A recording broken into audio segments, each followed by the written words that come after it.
The boys are back. The boys are back. Hey, you guys, Pontificators has been gone for a couple weeks. We've had some illnesses. We've had some deadlines. There's been just life getting in the way.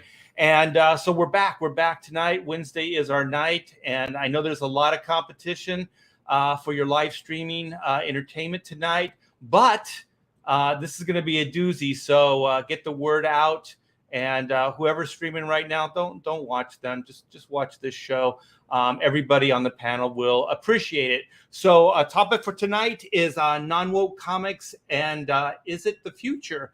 And we're going to do pros and cons like we always do on Pontificators. We're probably, I want to say we'll do rapid fire topics, but I don't think we have a lot of topics tonight because the topic we do have is pretty heavy duty. And there's a couple campaigns I want to put a lot of focus on, hence the guest star in the title there. So without further ado, let's get some of the regulars on. So here we go. Clint Helinski, Mr. Slave Girl. Gentlemen, start your engines. Let's get this baby rolling. Let's get this crazy train rolling. Oh, we got Willie J. Draws. He sure does. Non-woke everything is the future. Fuck yeah. Mm-hmm. See, I'm gonna start cussing early on to get some people riled up. We're gonna have some controversy too. We're gonna. Oh, I know it's spicy tonight. Yeah, we're gonna throw some shit. This is gonna be not the shit show, but the shit flinging show. And I always say that whenever I talk to Clint, that there's going to be some shit that's going to be flung. Hey, Pedro, are you done picking your nose? Here you go. Oh, wait. Who else? Let's do a guest star first. Let's do our guest stars, and then we'll do Pedro last. That's why he was picking his nose. So we got Camel Moon, the man known as Camel Moon. Nothing else, just Camel Moon. You guys asked me earlier. I said doctor or president. I brought up President Camel Moon. President Moon. I'm fine with that. Yeah, President Moon. Just don't call him Keith Moon because then he would crack your head with a drumstick. And nobody under 50 gets the Keith Moon reference. I can look it up. All I know is there's a story that Keith Moon was at a party and there was a whole But you have to tell people who Keith Moon is first. Well, Keith Moon was the drummer for the Who, and there we go. Now he died of an overdose, right? So this guy was excessive in every stretch of the imagination, right? So there was a bowl of pills, right, at this party, and this is the story, right? He grabbed a handful of these pills and he put them all in his mouth at once. It says here he died in 1978. I wasn't even born yet. I was like Art was explaining it, and I was like, Camel Moon is like trying to figure out who the Who are. Well, also this show is very educational, so we just taught Camel Moon who his great grandfather Keith Moon is. Part of the beauty of comics, you got a bunch of old guys and you got a bunch of young guys, and we're all making comics. So yes, that's what we do here. Okay, so if that wasn't enough, we got John Della Rose, the controversial John Della Rose. So my uncle told me a story. He said he sold weed to Keith Moon in San Francisco back in '72. I'm sure he did. Seems likely. Seems likely. I'm sure him and like thousands of others. I remember I was going to college and I was taking stage production, right? Stage lighting and all this stuff. And so this hippie dude, he's teaching me the ropes. And so then he says, in the day I sold all the coke on the Styx tour. So I sold all the cocaine to those guys. And I was like, oh man, so what are you doing here at junior college? And he goes, well, let me just tell you, and this is good advice.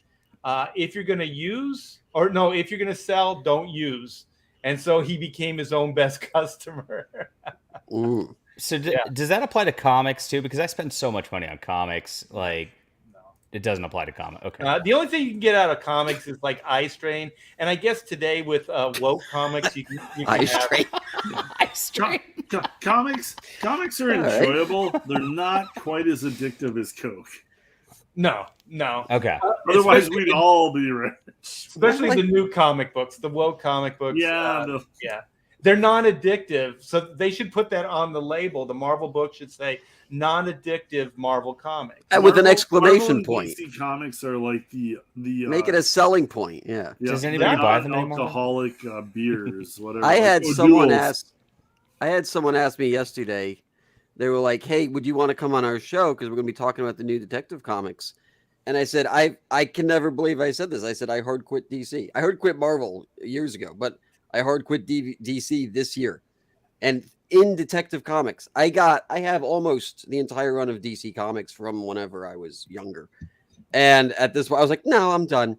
As soon as they started doing a lot of shit to it, but I was like, this is terrible. They did a 12-issue series that they redubbed Shadow of the Bat. I don't know why on earth they thought that was a good idea. And Batman is never there. It's fucking Batgirl putzing around with Nightwing, and I'm just like, what is this? Aaron do you know what the comic is? Yeah, Aaron Lepresti and I did. We worked on a Catwoman annual, and Catwoman is in costume it's a double-sized issue. He's not in costume once, not once.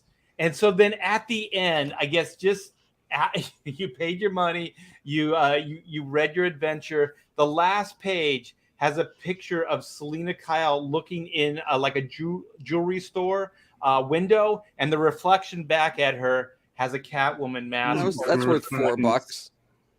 You know, that reminds me of like so what, you spent $4 to get an image you've already seen a million times. Yeah. On top of the fact that go ahead, Clint. Yeah, to me it's the Smallville payoff. Well, that was the next. Watched a decade of literally Smallville. What I was going to say next. Yeah, and you're just waiting for what's his face to put on the costume. Just do something. And they get to the final episode, and they like CGI him like way in the distance. It's not. It's not even the real costume. Like that fucker would not put on the Superman suit. You know what's almost worse is they had a show called, was it Birds of Prey? Oh yeah, Birds of Prey. And so what they did with Birds of Prey is they did it in reverse. So they did like a pilot episode that has Batman in it.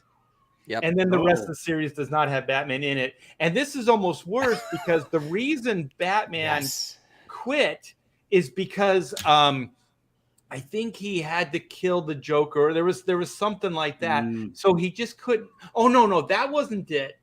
He let the Joker go. The Joker escapes and then kills Selena Kyle, who is his wife in this reality. Okay. And so then he can't get this. Bruce Wayne can't deal with that and quits being Batman. That doesn't make any sense. Like somebody like Bruce Wayne, wouldn't that just like he would just double down, right? At that point, he would just double down and whatever he thought he was doing, he would just increase it like 100-fold. He might become the Bat Punisher at that point. Yeah, exactly. Yeah. That would be actually more interesting. That's a better story than what they told. It's almost like I write stuff. Well, you are the leading, is it Hispanic writer? That's right. Yeah, damn right. Speaking of Hispanics. Nice transition. Nice transition, Clint. Well, he was picking his nose. I love racial transitions. They're always the best. Especially when you're an older white guy. He's a dark man in a dark room. It's Paying. How you doing, guys? Pedro. Guilty on all counts. Dude, you should have brought me when we were talking about Coke. I live in a country that... Come on, man. Come on, man. Well, I just want to say something to my... Okay, so Willie knows who Keith Moon is. Drake knows who Keith Moon is. So, you don't have to be, I'm sorry, Art. To know who Keith Moon is. That's my bad. Somebody at the studio, because I used to work with a lot of like new artists, and so they'd come in, and I remember talking to them about something like that, and they're like, "Well, how would I know? I wasn't even born." I go, "You know who George Washington is, don't you?" Like, you don't just know. I don't know that I'd compare Keith Moon to George Washington. Well, I can. Yeah. Well, I sure as hell can. This is for you, Keith. Oh, look at that. That's fancy. There you go. There you You go. can't do that. Cool. So Impressive. So also one of the things is reason we haven't been streaming is Clint. He's feeling better now, but he's a little under the weather. I think Joe Suntag had some promotion and some deadlines, and Pedro had some political shenanigans going on. So why don't you tell us about that, Pedro? So, okay, I've disappeared for 11 days because my country just exploded. What country is that? Panama. I'm in the middle of Central America, little strip of land. You guys built the canal. All I can think of is the Van Halen song, but go ahead. Yeah. So I'm going to ease my seat back, and I'm going to listen. Yeah, it all started with a whiskey riot because our version of Congress depleted the whiskey called Macallan, which is a very expensive whiskey. It's like $450 a bottle, and they basically bought them all, and then the liquor store that sold it said like, hey, Macallan is gone in Panama. Why? Because the Asamblea, which is basically would be like Congress, bought it, and that started things like, okay, so gas is up, food is up, medicine is up, and you guys are spending it on whiskey. So it started a whiskey riot, and it's been going on for 20 days, and the government doesn't have enough riot police to take care of because everybody's pissed. And dude, I'm an artist. You know, I draw, I play guitar. This is not my arena. I don't want to be like throwing rocks in the middle of the street. I was on my way to a gig, 5 hours away from my house, and I was stuck. Pedro plays guitar in a pretty killer band. Yeah, so we're it's an ex-novios gig in a place called Boquete, and the riot starts, and we're in the middle of the road. So I was stuck in the road for 40 hours with a beautiful woman and a lot of weed. So it wasn't that bad. Nice. Yeah, and no whiskey. Yeah, no whiskey, but we had a lot of weed, and that helped a lot of weed and a hot chick. I mean, if you're gonna get stuck somewhere, that's the way to do it. Yeah, so yeah, it could have been traumatic, but we just took it in stride, man. And after the 40 hours, we made it to the place. We played 3 gigs. It was awesome. But she doesn't live with me. She lives in Panama City, so she needed to go back home because she has kids and she has a kid. So I sent her by plane, and I stayed with her car because her car is nicer than mine. It's like, let's bring my car. Like, how do you feel about that plan now? So her car's stuck, and so I was like, I'm gonna stay with your car. I'm gonna drive it back to Panama City when things die down. Because I mean, it's not the first riot we have. What do you mean your car is stuck? Like it's stuck? Okay, so basically, we go to a city called David, which is in the other end of the country. Panama City is more towards the center, and I live in between David and Panama. So she drove from Panama to my house. She picked me up. We drove to David in her car. But we didn't know how long it was going to take. So I sent her by plane to Panama City and said, like, hey, I'll drive your car back. And this is by day 7 of riots. And the roads open up. I start driving. But as I'm driving, the riots start again. Oh, shit. So now I'm stuck again. I'm like finding ways to go. So when you say you're stuck in like a riot. You're stuck in the middle of people. Yeah, the thing is like there's only one road. Like we only have. I mean, Panama's like a narrow strip of land. So we only have we only have one highway called the Interamericana. If you block the Interamericana, there's no way to go. Crazy. So people are blocking the street like all over the place. So I'm stuck in a place called Santiago. Trucks have been stuck there for like 4 days or whatever. They ran out of diesel. So if they're carrying food, the food's rotten. Everybody's peeing everywhere. Like it smelled fantastic, guys. It was like rotten chicken, cabbage, and piss. Oh, God. Lovely. And then this guy comes by a horse like, hey, if you follow me, I can show you a way to Santiago. So I paid him like $20. I follow him. Oh shit! So you're following a dude on a horse? Yeah. Nice. Dude, it was like this is a crazy story. At this point, that's like a good option. Yeah, dude. Like I was desperate. Like, dude, like I need to get back to work. It's like, okay, I finished high octane, I was like, okay, like I go play my beat. When I get back, I'm gonna send it to Art. And people are calling like, Pedro, we need some animation from you. Like, dude, I'm stuck in the middle of this craziness. Like, I was going insane. And I'm following this guy, you know, like dirt roads. I'm not in my car, so I'm very like eager, like I don't want to fuck up this car too. So I was like, is there a better road? I'll pay you $10 extra if you get me a better road. So we're doing that. Mm-hmm. And then I finally get out of Santiago and I go all the way. Let's say I hit Santiago at 11 a.m. The guy I spoke with the guy with the horse like at 4 p.m. And going through the back roads, it's like 7 p.m. when I'm already back on the. I'm sorry. I have this visual image of you following a horse in your car.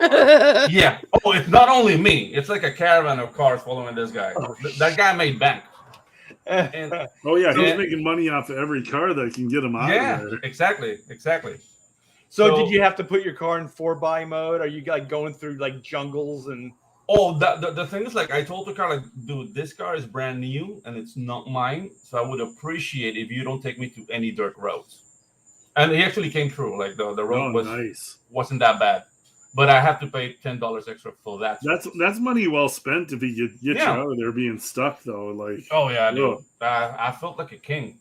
So I was following you on Twitter, like, what you were posting, and I was like, man, just dude, hang in there, Pedro, because I could tell you were going through it. It was it was not good. The thing is, like, people are peaceful, and this is a warning I want to give to America. Like, when people lose complete confidence in institutions, countries end because no matter what officials or the president says, nobody believes them, and that's why we're still in this year. So basically, going back to the thing, I'm back on the road. I could stop at my place to pee, and again keep going. Like, no, hell no. The roads are open. Let's go all the way back to Panama. So I arrive at Panama like at 4 a.m. And my girlfriend is like ecstatic. We had amazing sex. She cooked for me. Oh, dude, like, because she thought that the world was going to end. No, and dude, like, I told her, like, you need your car to work. Like, she sells real estate, so she needs her car, so she can't work. Is any of that real estate still there after the riots? Oh no, the thing's like nobody's destroying anything. It's just blocking. They're just blocking the roads. Yeah, they're just blocking the roads, but it's really effective because I mean we're starting to, like, some places don't have chicken, but they have beef. There's no vegetables anywhere because I mean the vegetables rot in the middle of the road. Like, it's very effective, but it needs to stop because, dude, like, people are starting to suffer. So basically, now I'm stuck in Panama City. I'm getting messages from different people I'm working with in CG, like, hey, by the way, I need this from you. Like, so now maybe look at my feed. Yeah, exactly. So now I'm getting a little bit desperate. It's like, okay, I'm gonna walk back to my place. So it's like a 2-hour drive, and I go into, like, well, now you know how to get there. You know, you can go that horse route. Yeah. So now, no, like, since she has her car, I don't have a car anymore. I was like, okay, I'm not going to grab a bus because the roads are stuck. How much do I get on walking? So I do, like, the calculation in, like, Google Maps. So it's like 2 days walking. That doesn't sound bad. It doesn't sound good either. It doesn't sound that bad. And dude, it would be an amazing story. Like, yeah, I'm trekking and I'm gonna be, like, posting and shit. But then I get, like, this, dude. It's an amazing service, but I felt like a drug dealer. Like, it's like a little plane, like a Cessna. Nice service, and there's like a it's not an airport. You can't call it an airport. Maybe it's like a flat strip of land. Yeah, like right here in my town, like it's a strip where you drop drugs. That's how it felt like. And dude, like it was like $125. Like, okay, I can work for 2 days, or I can pay $125 to get back. And dude, it was like an like planes, trains, and automobiles adventure, but with riots. And dude, like I found no whiskey. Like Pedro, that whole thing is a movie script right there waiting to happen. Yeah, and like you know people, like that's a movie script. You know people with connections. Like well, you know what? You should start writing out the last 2 weeks of your life. Oh yeah, dude. Yeah. If like, Cheech and Chong were still in their prime, they would be the stars of this. Yeah, dude. Like I would cast Idris Elba as me.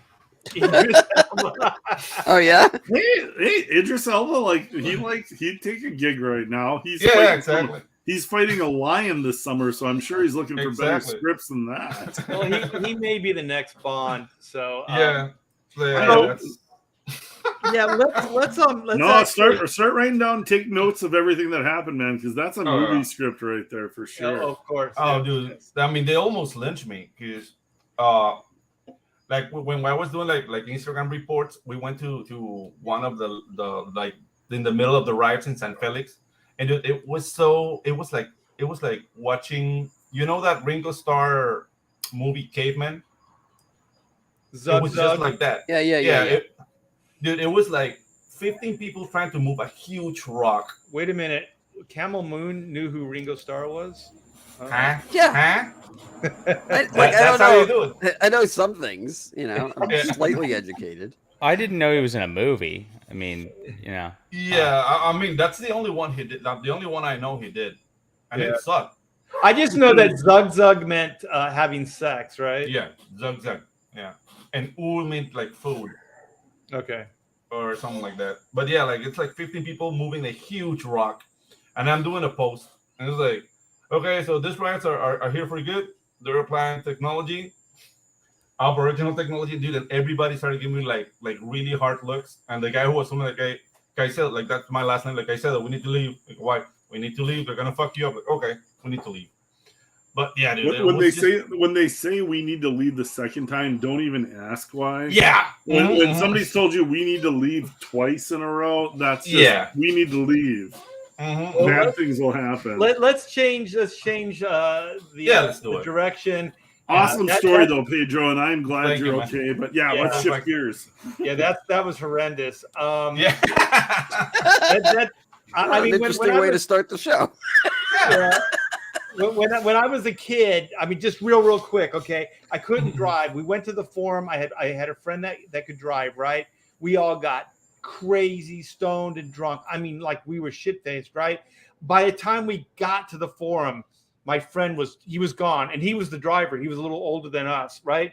I'd never driven a car before. So then we're like, well, we'll sober him up at the show. We had to carry him into the show, right? It didn't get any better. He ends up puking on this big guy's head in front of us, like right in front of us. He's like, blah. And then the guy turned and looked at me, and I'm like, hey man, can I buy you a beer? Like everything's gonna be okay. My other friend's like trying to clean him up. So anyways, long story short, he didn't sober up. We get back to the car, and then all of a sudden it's like, well, he can't drive us. How the hell are we gonna get home? And so then, you know, everybody's looking at me like, well, Art, you can do it. And I'm like, no, I can't. I've never driven before. I don't even know how to get home. Like I wasn't paying attention how we got here. And so I remember seeing Imperial Highway when we came, and I was like, I think if we drive down Imperial Highway, it'll take us all the way home. And so I was lucky we did. It did. And I got us all home. But man, that is nowhere even close to what you went through, Pedro. This was just a few hours. Like that's like days. It sounds like something you would have done when you were a kid, but not like, you know, a few days ago. Dude, I'm almost 50. It was horrible. I'm too old for this shit, right? Exactly. I pulled the Danny Glover right there. Yeah. Clint wants to talk a little bit about this this Zoe Thorogood Spider. Is it the UK Spider-Verse? Yeah, Spider UK. Oh, yeah. And I didn't even look that much into it other than just how amusing it was and how pathetic Marvel has become. Well, do you have the image? I might be able to find it, but if you have the image, yeah, let me. Let me see if Bounding did an article on it. I think they did. I have Zoe's Twitter, so let's go to that first while we're waiting. Yeah, I got it, and I can. Maybe they didn't. Huh? It's unusual. Maybe it's because I was not working the last week or two. So my bad. Dear, I thought it was images, but What is this black void we're in? Art, don't you want to put us in some area? What black void? What are you talking about? Oh, like around us? Well, like there's no background here. Oh, I thought you were talking about my house. Yeah, you're talking to Mr. Low Tech, man. I don't. It's the screen grab. Just pull We something. can make you look professional, Art. It'll be great. we can make it look professional. Oh yeah, that's Yeah. behind us. Put it behind us. How do you put it behind In front of us is bad. Yeah. Let's keep that one up. Yeah, I don't know. That Okay. works. That works. I'll tell you after the show. Ah, I'll show you dude. how to do it. I'll tell you after the show. Yeah. Did you find it, Clint? Oh, wait, we got Bob. Let's bring Bob in. Hey. Close. What's up? It's a party. Here, Bob? this. I'll just use this, and Bob, good this will be enough. good enough.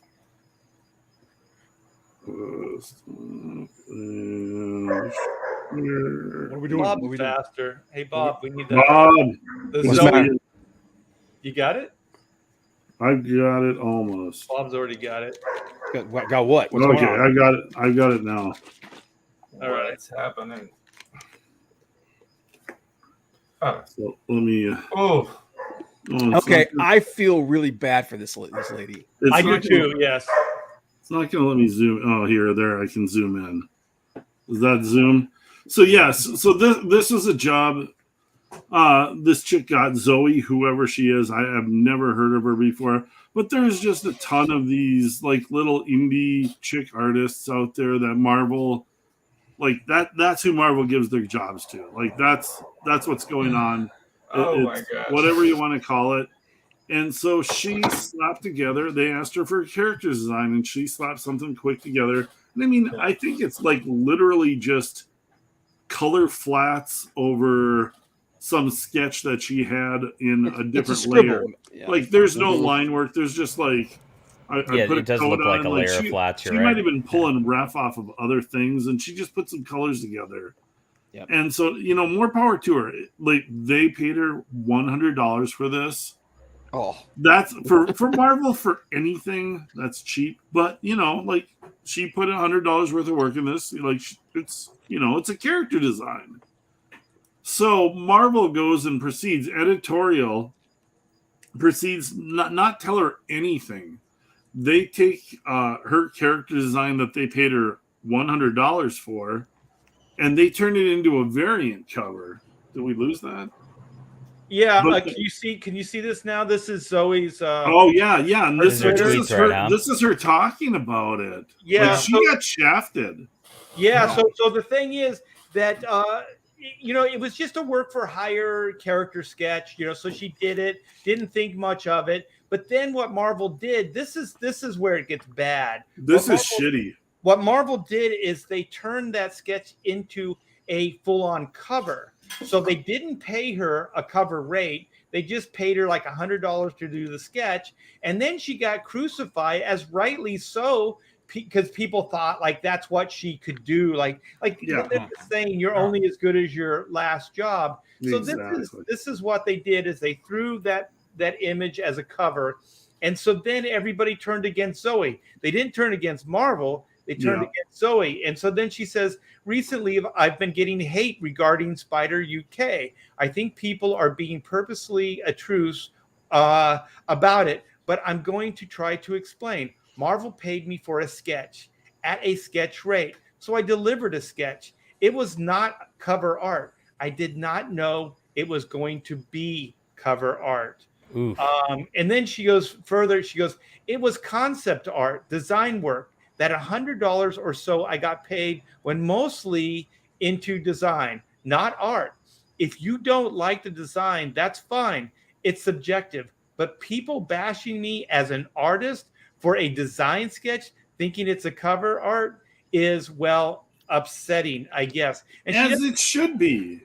right, but she doesn't throw Marvel under the bus because she still wants work. well, But- right, yeah. But yeah. that's But the only Marvel reason. throwing that out there like that without telling her, I mean, it's just like anybody who runs into that in a shop isn't going to know the context of that this is a sketch that got Yeah, thrown or- out there. yeah, They're just gives going to a look at shit. this variant cover that's an overpriced variant cover at that, because that's Yeah. what they do with variant covers. They're going to go, what the hell is Marvel thinking? and she's just going to get eviscerated. The poor girl. Terrible. My question though is like, how did they come to that conclusion? What editor saw this and thought, "Hey, let's use this"? Oh, I have an answer for that. I mean, it's not terrible. It's a sketch, but I'm just like, it's not professionally. There's nothing about it that I'd want to frame. Yeah. Have you seen some of the covers and stuff that they've been doing recently? There's your answer right there, man. It's this comes down to laziness. We want multiple variants. Yeah. This editor doesn't care about art. No, exactly. That's exactly what's happening. It would almost work, if it actually looked more like a sketch. If they put it on like board, paper, and it had blue line, and they had some pencil markings and something, you'd be like, "Oh, okay, I see what they're doing." Well, Camel, at that point, it would have cost them more money because they would have had to hire another artist, Photoshop artist. At this point, all they had to do is pay her the $100 for the sketch, and then they slap it on a cover. And they save what, like $800, $1,000 around. And they potentially lose fans. I mean, I get the real controversy is they're paying $100 for covers for spider books. That's insane. I mean, Disney's cheaping things out to a degree I can't even believe. Well, I hope that they pay more than $100 for a cover. That unto itself is shameful. But they just basically got. They got a sketch and they got a cover out of the same piece of artwork. So they only paid her once and used the artwork twice. And how many times has this already happened to artists that maybe didn't have the social media presence that Zoe had, or just like didn't want to like bite the hand that feeds them? Like, there's been a lot of shitty covers that come out of Marvel. Like, they're not paying jack to artists. Like, the editors don't, the lower tier books, unless it's a spider. And I mean, this actually was it's kind of a spider book, but it's like, they don't care anymore. They don't care about the art. It's also interesting too, because not only are they not paying, but it's fucking impossible for someone like me to get a job there. I mean, like, I don't know, like, I've been to Comic Cons, I've brought my portfolio, I don't get selected, or I get through the first round, and I'm just like, what is this? You can never talk to an editor. Nobody wants to like look at you, like, and then I'll be in line with other dudes and I'm smoking their shit. They're fucking crap. And it's like, and nobody is getting anything.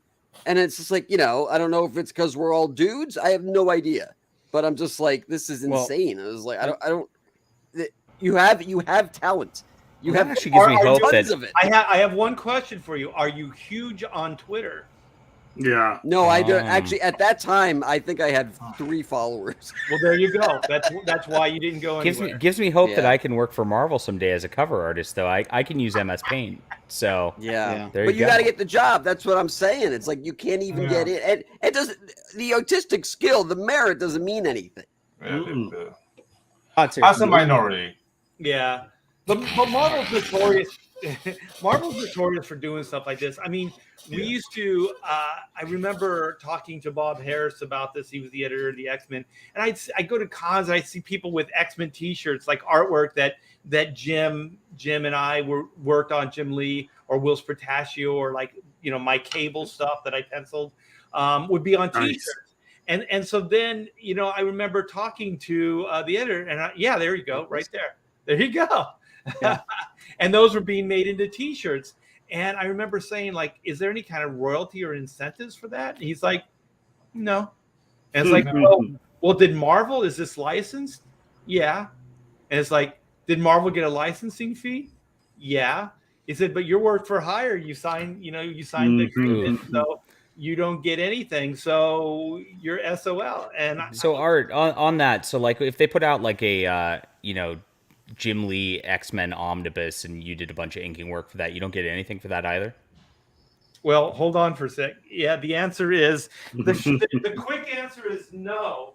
They just put this out. Okay, check this out, John. Okay. The long answer is also no. Yeah, the long answer is also that sucks. They put this out. Okay. Oh, I love okay. Yo, Wow. I am featured all throughout this book, right? Oh, geez. And that's all 11 by 17 black Right. and white. Yeah. And I did not get a dime for it. Like these 2 pages right here, these are mine. Holy crap. Dude, Wow. Well, you got a Best- free book, right? You got that Yeah. book for free. You got a so- book out of it. Good work. Yeah, Art.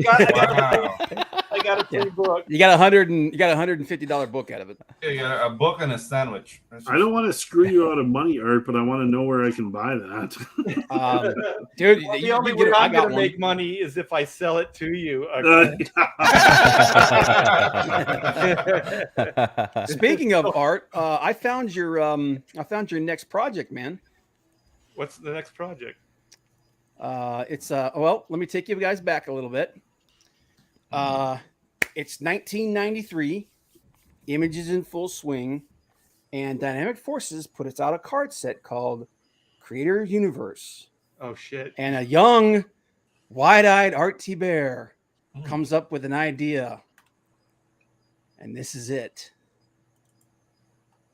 Starwing and Nightfire. Yes. Oh, I I gotta love put the that hair. I have these cards. Well, you know the story behind this, right? It's pretty obvious. Yeah. Yeah. Well, I was hired. Pamela and I, my wife, we wrote and we had a proposal for a Nightwing miniseries, and Nightwing was going to propose to Starfire, and so that was the deal. And this was before Cable, X-Men's Cable, before I did that. So I had all these designs. That new design, with I guess like the first design after for the costume after George Perez's like disco elephant suit. That was done by me, and Tom Grummett did a version as well. Okay. Yeah, mine had, I think, webs under the arms. Like it was slightly different, but it was similar. And they ended up using Tom's, but that was my design, and I didn't get a penny for it. So they didn't even make a cover out of it. So at least Zoe got a cover out of it. but yeah, so then that never happened. The editor got fired, and it never happened. So this was really the only time I got paid really for anything that I had done on that story. And so, yeah, Dynamic Forces was like, "Hey, you got anything?" And I said, "Yeah, sure." So we just reversed the names. We just reversed the names. That's so funny. Oh, nice! It's so awesome, man. Dude, I was doing some cleaning. And I found these. Like, I gotta show these to the guys, man. That's like pure '90s. Yeah. This is freaking awesome. Come on, man. You gotta bring it back. They gotta printing money if you bring it back. Yeah, well, man. there's all the Nightwing and Starfire stands out there where you can like make all their dreams come true with that book. Or you can make I Am Not Ruben, Starfire, and then you can ruin everybody's. I saw that. Starfire. You know the cool thing? The cool thing about that card set though is some of those things actually got made into comics, man. Which one? We got a super chat. Dynamic Forces, the Dynamic Forces Creator Universe books. Was it Body Bags? That was turned into a comic. Bart Sears' Giant Killer was turned into a comic. Bart Sears, and cool. and Andy Smith's First Man. Those characters first debuted in that card set. Well, let me take this. Yep. Let me take because this. I actually have the penumbra card. Southern Comic Geek, Geek for $5 super chat. Thank you. Art, the cover for New Mutants 96 was a great beast foot. I assume you did that and not Liefeld. I don't know. I mean, Rob's pretty good, but I mean he draws really loose. So maybe there was some tweaking on the foot. Maybe, I don't know. I may have adjusted some things and Rob had a tendency of making two left feet, so I just turned it into a right. There was no foot there. Admit it. Not for tonight, but for the future. I would love to go over those early Image numbers and like just kind of what kind of money was flowing around in some of those books on like Youngblood and Wildcats and Cyberforce. Yeah. I mean, we can look at the sales numbers and like crunch it down, but just I would be interested just for the nostalgia factor of like There was so much money flowing around there. Well, Oh I'll my just God. give you like a basic. Oh yeah, like that book right there. Yeah, there you go. I just got this off Kickstarter. I think this did pretty well. I think Top Cow's been re-releasing Yeah. these like nice hardcovers Ooh. like this. Oh, you got yours already? Damn, Think- I'm waiting on mine. I Oh, really see ya, think John. I know. Bye. I really think Dale Keown should do a pit just like this. I want- yeah. I think Oh, that would shit, make is so that- much is money. When Yeah. Dale That's- decides to do And pitch. actually, Yeah. they had a nice Crazy. nice signed Silvestri in here too. Nice, So, that's Wow. a beauty. Very Yeah. cool. Yeah, Yeah. I'm That's waiting a on nice mine. product right there. I got that, and I got the Will Portasio Stone. Oh, nice. Yeah, so I'm waiting on those. I'm jealous you got yours first. Sorry. But yeah, dude, I actually like this weekend. I went like just looking for stuff, and I found like this Union #1, man. Oh, awesome. Dude, I love this stuff. That's the was it the foil embossed cover, man? Is that It's just- Texera? That's Texera, yeah, Yeah. dude. Well, that and let's Oh, go ahead. let's put a little focus on some projects, and then we'll get into the main topic. We got Camel Moon, and Camel Moon has got a campaign. So, do you have a link there? Do you have something for me to click on there? Oh, sure. Let me President Moon. yeah, drop in the private chat. for And I'll put it in there. Dr. President, I think is Very Korean. Yeah, President. Moon. There you go. What we got? Do you have it, Bob, or where? is Yeah, it? I got it. Copy Okay. address link. Paste there. There you go. Drop over magnet. Oh, you're doing it like that. No, Oh, I thought that's you not- wanted me to That's share. not, that's Okay. mine. Yeah, that's. Well, I did want you to share, but oh yeah, here we go. Is this it, Camel? You got that up? Yeah. If you Okay. want to share it, it might be better because I have a lot of pages that are not on the campaign to show. So this is it. This is the big one. Boots and Heels is the name of 12-issue saga that is derivative of the Copper Bronze Age era of comics. The best part is all 12 issues are already done. That's right. Oh, wow. For the first time in CG history, all 12 issues are done. They need to be colored, but the first issue is colored. The second and third issue are almost colored. So it's working its way up.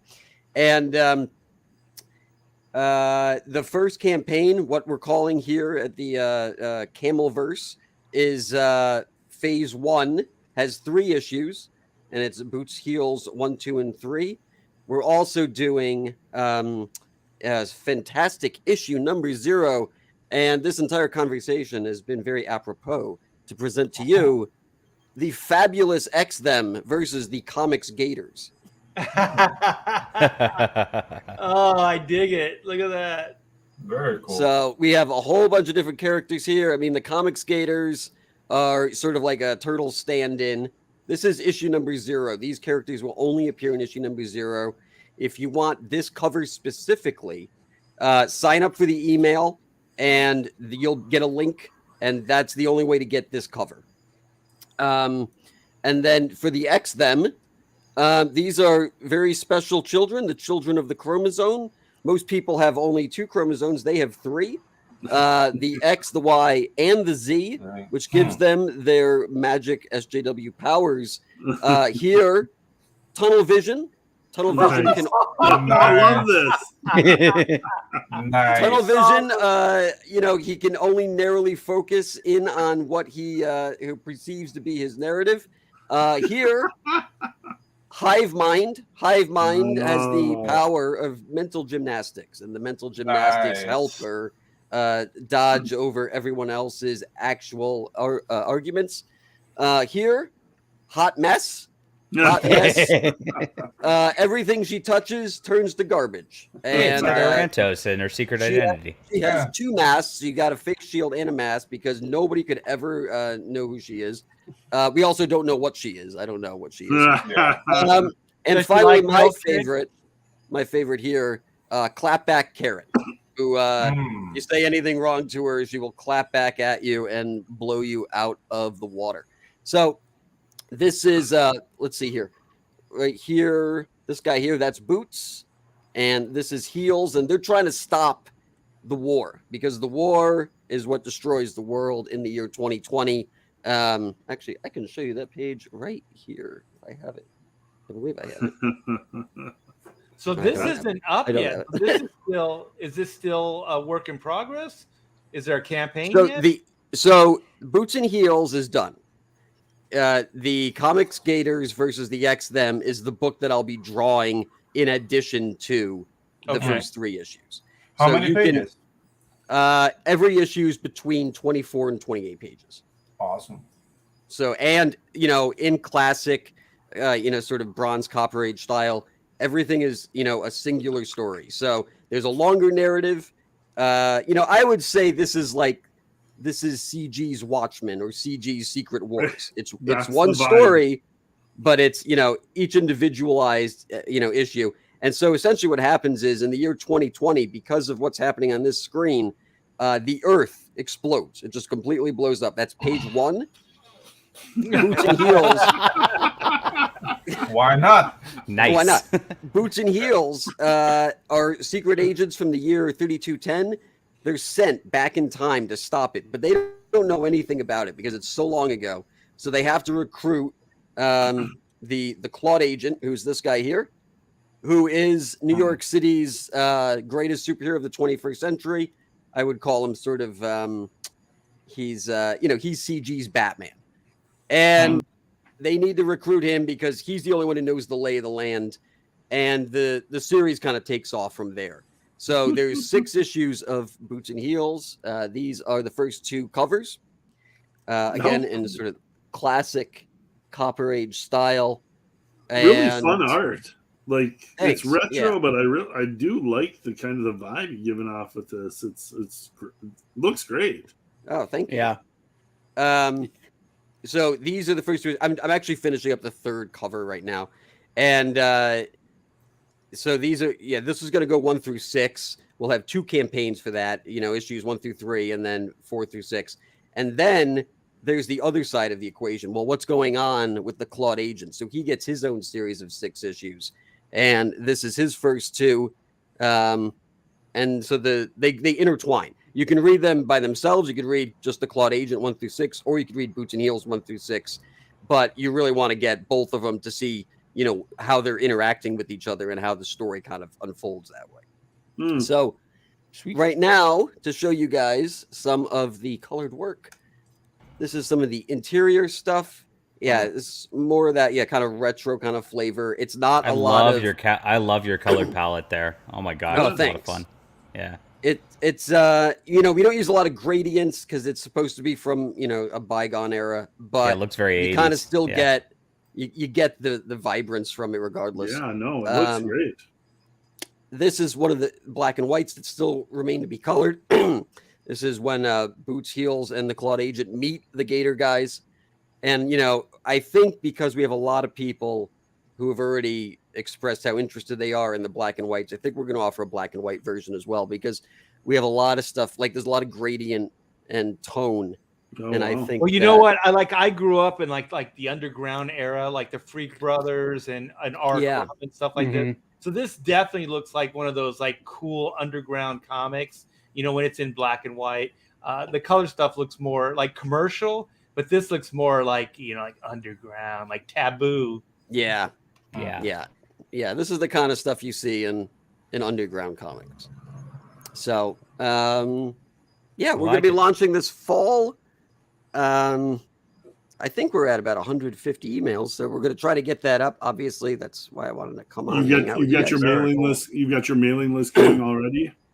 Yeah. So, let me bring that up. Actually, I think that's right here.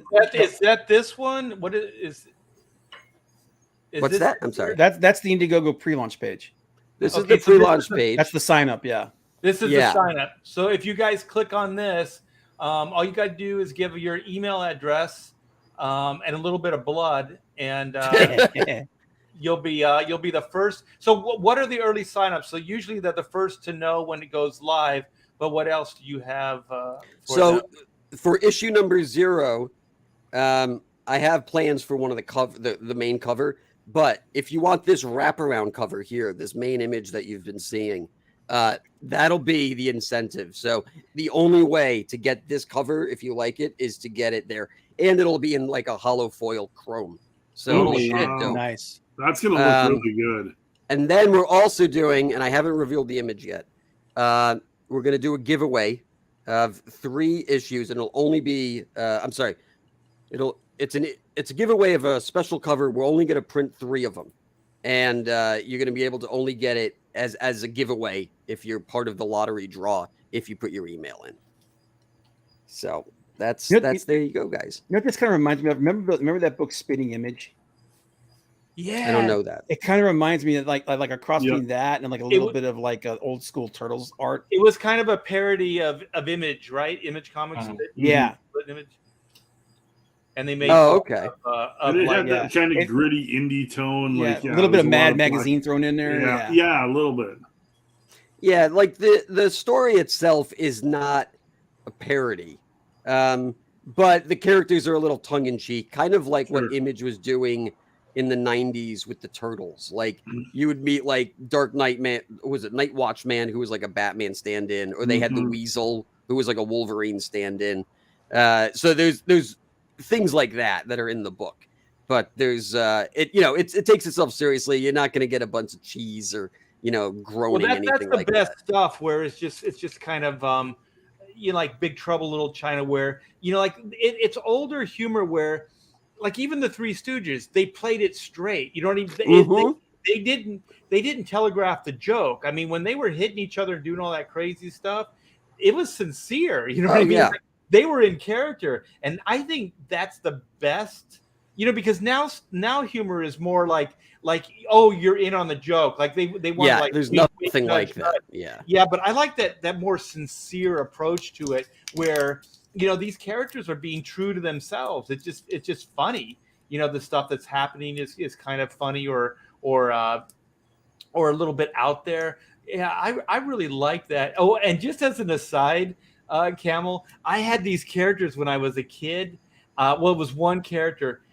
Well, wait, no, it was 2 characters, and they were day and night, and they were like black and white. And when your Boots and Hill characters, that's kind of the mask that the guy had. Oh, really? That's funny. But they had the opposite of each other, kind of like you, where the black was on one side and the white. So it was day and night. So one could fight during the day, and the other one could fight at night. Well, it is funny because that's clever. I like that. But it is interesting, right? Because like you're doing black and white, and you've done X-Men. It's almost like I was majorly influenced by all of your work when I was 14 years old. Oh, cool. Well, I'm glad I was still doing I probably predate that, though. So what year was that? It was probably 90s? Yeah, probably. Oh, yeah. Shit. I do predate that. Well, we got That was supposed to be a compliment. Well, thank you. I appreciate it. So we got Corey in the house. There's a lot of people interested in the book. So yeah, you guys, the link is in the chat. I'm sure Bob will throw one up before we're done here. Go click on that and sign up, and then you can get that cool wraparound cover if you sign up early. So only the early signer-uppers are going to get that wraparound, right? That cool cover. Yeah. Otherwise, we'll have a standard edition that we'll put up with the campaign. That'll match more of what the other look of the other covers do. Okay. Yeah. Well, let's get nitty gritty now. So we got the non-woke. It's like, are non-woke comics the wave of the future? Like, is this like comic book savior? Because Comicsgate is kind of founded on that, where it's kind of the alternative to Marvel Comics. One of the, some guys get a little political at times, but the overall mandate is, well, there's not really a mandate, but the overall gist is that we don't really get political with things. We just kind of do good stories and just keep it like the comics we grew up on, non-political. And so I wanted to do this because there's ISOM and there's like Ethan Van Sciver just launched his Second Chance, Cyberfrog 2 campaign. He's over 150,000. ISOM is like fucking 3 million. 3.25 3.2 million. and climbing over almost closing in on 40,000 purchases. The mainstream comic book news won't cover it. Nope. We just put up an article on Bounding Into Comics just now about that because Rick Johnston from Bleeding Cool, everybody's favorite gossip news website, and I guess I'll share this. And there's Isom. Where's my? There it is. Yeah, I just wanted to give them, and then we'll cut to you. But I just want everybody to know what this is. So also, this is Eric July. He's a very successful YouTuber, and he's got a comic book line called the Rippaverse or Rippaverse, and he's completely independent. Like most of the comics gators are still like using Indiegogo or they're using established platforms. This one Eric created on his own.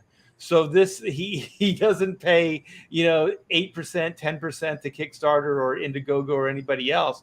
He gets to pocket all that. So he launched how many days ago? Like 4 days ago, a week ago? No, it's been it was last week. It's been over a week. It's definitely been a week and a half or maybe 2 weeks. It's been like 7 or 8 days. Okay, so 7 or 8 days, only 3,256,000. Poor guy. Yeah, poor guy. Only darn. Yeah. Yeah. The thing is, though, man, it's like they're saying in the chat, dude, put the work in, man. Yeah. The thing I see with the whole Rippaverse is that, he was a YouTube figure first. Yep. And he cultivated that image for 10 years. So compared to any Comicsgate campaign right now, which we have done the inverse. Like we were artists first and we're trying to come up with this is the way of the future. You have to basically cultivate your internet, like social media persona, and basically build your audience. Like he had a built-in audience before he launched it, and that's why he's so successful. So dude, this is the way to go. And just as an aside, I worked with Cliff Richards here, who's the artist. I did Huntress for DC with him, and that was before DC went woke. So, so it's good to see that Cliff is working with some good talent. Yeah. And is still working on, top IP. So this really made me feel good when I saw that credit there. That Cliff is, he found a good place to work. And so from what I understand, the whole book is done as well. Mm-hmm. Yeah. And they're doing everything they can to friggin' throw a monkey wrench into this thing, man. PayPal is just screwing him over. That's why he told them he's telling people don't use PayPal now. They're basically holding the funds. Why? Yeah. What PayPal does that. As a Latin American, and I'm stuck with PayPal. Like sometimes they will say, like, we're holding your money for 7 days because we're doing some investigation. Yeah. Which makes no sense. Well, they're actually holding it until he's delivering. So they're saying because this is a pre-order, he yeah, has to exactly. deliver. Yeah. So it's kind of also, crazy. they're holding it until he fulfills. Yeah. Yeah. And he's like, all right, well, screw you then. Now, to me, this is kind of a scam by PayPal because PayPal really makes its money off of interest. Yeah, so they're earning $1.2 million in interest. That sounds very juicy. Yeah. Dude, I would. They'll sit on it as long as they can with those interest payments. I don't know if it'd be worth it to sue him over it, but like, Nah, you can't. But the thing is, like Eric, he already paid everything that you see right now has been paid out of Eric's pocket. So, I'm sure that he doesn't. He's going to come out in the end. He's going to come out all right. He's going to have to ship stuff to get the PayPal money, but it's only about less than 1/3 of the money that he's already brought in. Right. So he's got over $2 million sitting there in purchases. So like Eric's going to make out all right. He can shit on PayPal, and I'm sure he won't use it again. But he's still doing everything. That's what I was going to say. Like he could pay the shipping out of pocket until he proves to PayPal that he's fulfilling, and then PayPal can deliver the goods. I do think it's criminal, and like you said, John, I mean it's probably for interest, because I know that Marvel and DC used to do that stuff. They'd go, "Oops, we didn't, we forgot to pay you." Oh yeah, and then it would take 3 weeks to pay you. And if they do that with enough guys every month, then all of a sudden, they're making a little bit of money on the interest. And it just shows you how, like, these are big, huge corporations, and they're still trying to, like, skinflint you out of, like, whatever single penny they can get you out of. It's like the $100 for that poor girl's cover that she's getting crapped all over the internet. It's like, this is Marvel. Big corporations are going to, like, skinflint any nickel and dime that they can get out of you. Yeah, this is Marvel, this is Disney, and they're ripping off this poor girl. They only paid her $100, and they used her artwork twice. Yeah, how many stories have you seen about the VFX studios that are doing the special effects for big Marvel Disney movies that are making billions of dollars, and you hear the VFX artists complaining about, I'm working salary and I'm working 60, 70 hours a week and not getting paid anymore. It's like they're taking it out of whoever they can to build up the money for the big corporate thing. It's like it's the same old story. And that's why you should work for yourself and publish your own books on Comicsgate and Indiegogo. Right, and the thing is, though, it's always the problem. Like, Eric didn't use Indiegogo or didn't use Kickstarter, so they wouldn't have any leverage. So if SJWs wanted to start stuff like that, they couldn't cancel them. All this stuff, and then PayPal, anything that you have to use outside of things that you have control over are probably going to be, I want to say problematic, but potentially screw you or bite you in the ass. I know that Comicsgate, we've been talking about independently setting up platforms, what Eric is doing and publishing, or like crowdfunding independent of these platforms, because if these SJWs have their way, they'll fuck each and every one of us over.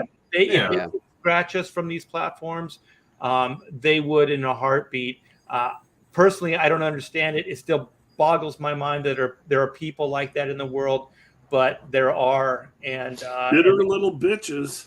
Yeah. What's aggravating too is it's like, oh, you don't like it? Well, go make your own platform. Okay, well, Eric did. But now he has to use their payment method. I mean, what's the next thing they're going to say? Well, build your own payment method? Yep. They say that every time. Yeah, we had this problem back in the day when when Chuck and Vox Day and me were funding Alt Hero.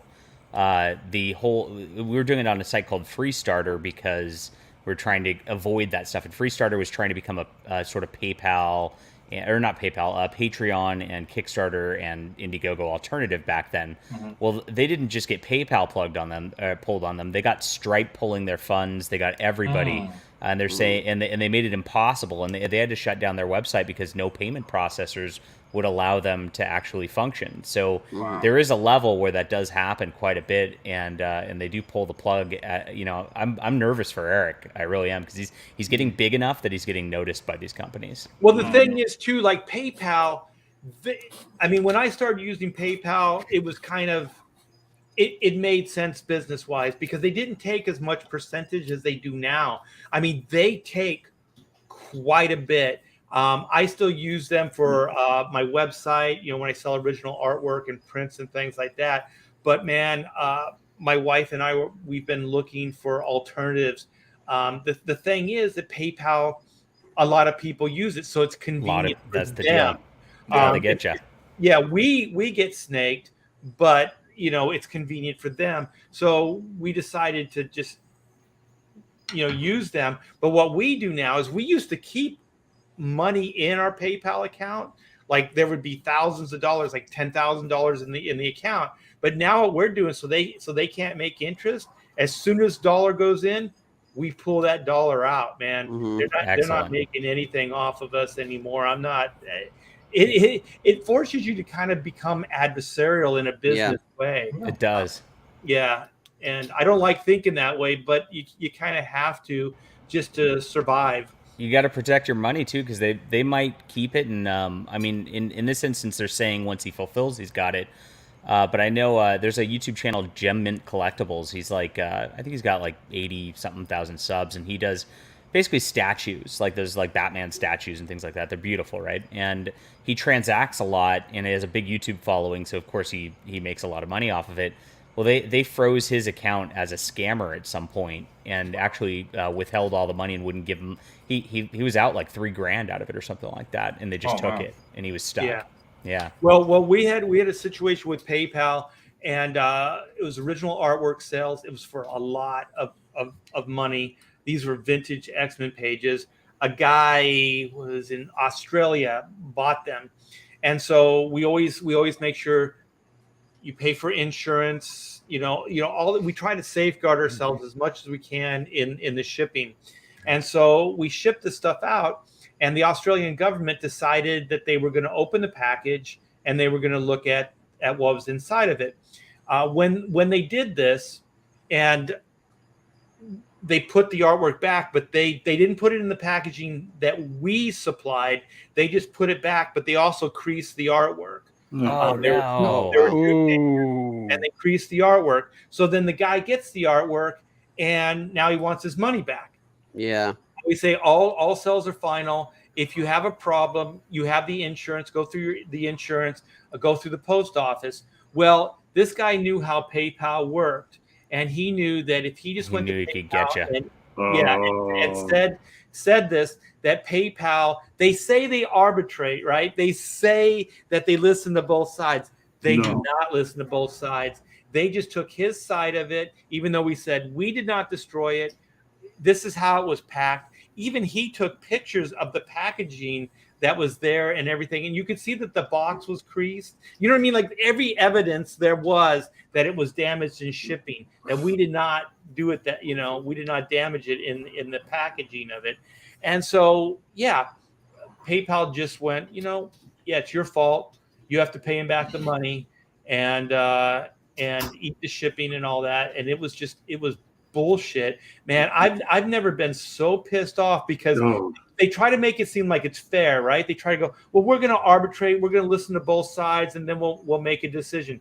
They did not do that. I had this guy on for hours talking to him, and then I said, well, if you arbitrate and you listen to both sides, how come you're not listening to my side? And so then finally, I went to him, I went to his higher ups and his higher ups, and then finally I just wore them down. They just said, listen, this is our policy.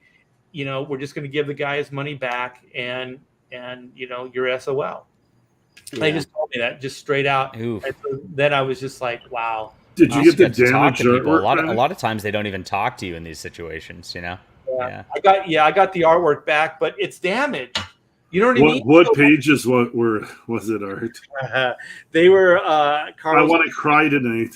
I want to cry myself to bed tonight. They were Carlos Pacheco pages, X-Men pages, and low number X-Men pages, and they had Storm and Wolverine on it and shit. It was like, oh crud. Yeah. So so then we get stuck with damaged goods, and we have no recourse. So I mean, if anybody has an alternative to PayPal, let me know, because I'll gladly, if it's more like a universal platform, I'll gladly use it. A lot more people are taking Venmo now. I don't know what their sort of deal is, but it seems like that's more direct bank account, so it's a little less sketchy with that intermediary. But I don't think there's purchasing power with that. I don't think you like buying goods with it. I think it's just a way to transact cash. Yeah. It's like a debit card kind of thing, right? It's good. We use it for the gardener. You know what I mean? But it's like for paying for a product up front. I don't know if it's set up like that. Yeah, but we're still looking. So anybody, I would gladly listen. So, do you guys have any input on so the setup was that we have woke companies. We have Marvel Comics, DC is doubling down on woke. I got one quick go woke, go broke story that I just read today, and maybe you guys saw it too. Is Tim Miller, who was the director of Deadpool, the first one, and he also did this awesome DC Universe animated thing for one of the video games where I'm not going to explain it right, but Superman and Wonder Woman and Batman fight Lex Luthor and Brainiac and Metallo right at the end, and it was really cool, really well done, and that was kind of how he made a name for himself. Then he got the Deadpool one thing. So Tim Miller was the director of the last Terminator movie. Yeah. Oh, Yes, exactly. Okay. All the chuckles are like, "Go woke, go broke," so he was basically talking about how he made some mistakes with this. He realizes now he might have made some mistakes with this movie. First of all, killing John Connor as the savior against Skynet might have been a mistake right out of the gates. But he basically admitted he made some wrong choices. He said, the go woke, go broke mentality. Like, he saw that when he was putting out the movie, but he ignored it and didn't think that was a big deal. He threw those fans, he called them misogynists because his 3 lead characters were females. And he's like, I ignored it at the time. And now he's in the interviewer was like, well, how do you feel about that now? Because you put out this movie. He's like, well, yeah, I might have made some mistakes because nobody will answer my phone calls now. He was fully admitting that he was kind of screwed in Hollywood because he made a freaking movie. steaming pile of crap. Well, let's back up. Do you think it's because it was woke, or do you think it was because it wasn't financially successful? Well, no, it was, first of all, because it was woke, it wasn't financially successful. Okay. And I've also seen I've seen a couple of people, there's screenwriters on TikTok that are real interesting when they talk about Hollywood. It's there's a blacklist. Yeah. When you put out something that loses money, guess what? Nobody's answering your phone calls. Your movie comes out and it loses money opening weekend. Guess what? The screenwriters for Lightyear or Buzz Lightyear, they're not getting any meetings this summer. Their phone calls are not getting answered. The screenwriters for that, and that was the same thing with this one. His movie came out, it lost money. He's like, well, then how come nobody in Hollywood will answer my phone calls? And this is the guy who directed Deadpool just 6, 7, 8 years ago. Well, he also attacked the fans. Exactly. Before I think it goes deeper than that, though. I've heard, and I've been hearing this ever since he hit the scene, that the guy is a complete asshole to work. Yeah. No, yeah. Him and James Cameron were butting heads the entire time. And it probably just got to the point where they're just like, get the fuck out of here. Well, your movies are lost, they're losing. And, you're a dickhead to the fans and nobody likes you. Just bye-bye. See ya. The other thing, too, here's the thing. He was doubly screwed because, it was woke and people were just tired of that crap. But also, it just sucked. Yeah. It was just bad. I refuse to see it. It was the third of a crappy Terminator I choked movie. my way through that thing. It took me 3 sittings to do it. Yeah. But I'm just going to forget the woke. I mean, it is woke upon woke. But take that out there. It's just it's just a bad movie. Yeah. So I'm he's just saying I had a good example. Yeah, but it was the thing. But the thing is you just look at the general public and they're exhausted. They're tired of it. I wonder though. Let's say they're not exhausted of movies though, because you look at Top Gun Maverick. Yeah. A movie that didn't tell them that they were bad. Yeah. Well, let me read this. There's movies out there that people show up to see. Yeah, go ahead. Is that Fresher Luke? It says for $5 super chat. Thank you. The Hollywood blacklist is real. Also, question for Camel: when does playing video games stop being a simple pastime to become gay? When you put over 1,000 hours on one. I can answer that. It becomes gay every Wednesday night at midnight on Camel Moon. Come check it out. Yeah, it's the gayest show around. Every Friday we're going tonight. We're playing Mario 3. Oh, Me, God. Bancroft, and Rob, and you'll see nothing gayer online. I promise. Play some horror games, and I'll come play with you. Only use joysticks. Yeah, we only use joysticks. They only use each other's joysticks. I Oh, use no. Mike's, and Mike uses mine, and Mm. Rob guys- is you sad guys he are has to doing use his this? own. Yeah, it's called the reach around. Yeah. Rob Come uses on. his own, and he's Screw very that. I'm a upset about keyboard it. guy. Yeah. Oh, Thanks man. for the intro to my plug there. Yeah, that was good. an That was awesome setup right there. That was refreshing. And thank you, Luke. So what were you saying, Clint? Probably something.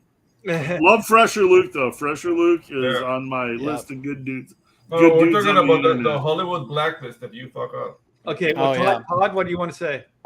Todd I'm Race. a little worried. I'm a little worried that this is going to happen to Kevin Feige at some point. Where Yeah. he's Kevin going Feige is done. Yeah. to make a huge mistake where he's changing yeah. every male character into a female version of that character, and then he's going to go towards the A-Force thing, and it's going to be that's it. Yep. Game over. Dude, but Kevin Feige is falling to his own trap of expectations because Phase 4 is not performing the way Disney Well, wants. Phase it to 4 is perform. basically over. It's done. Phase 4 It's done. was And terrible. everyone's just going, Really? It's over? That's it?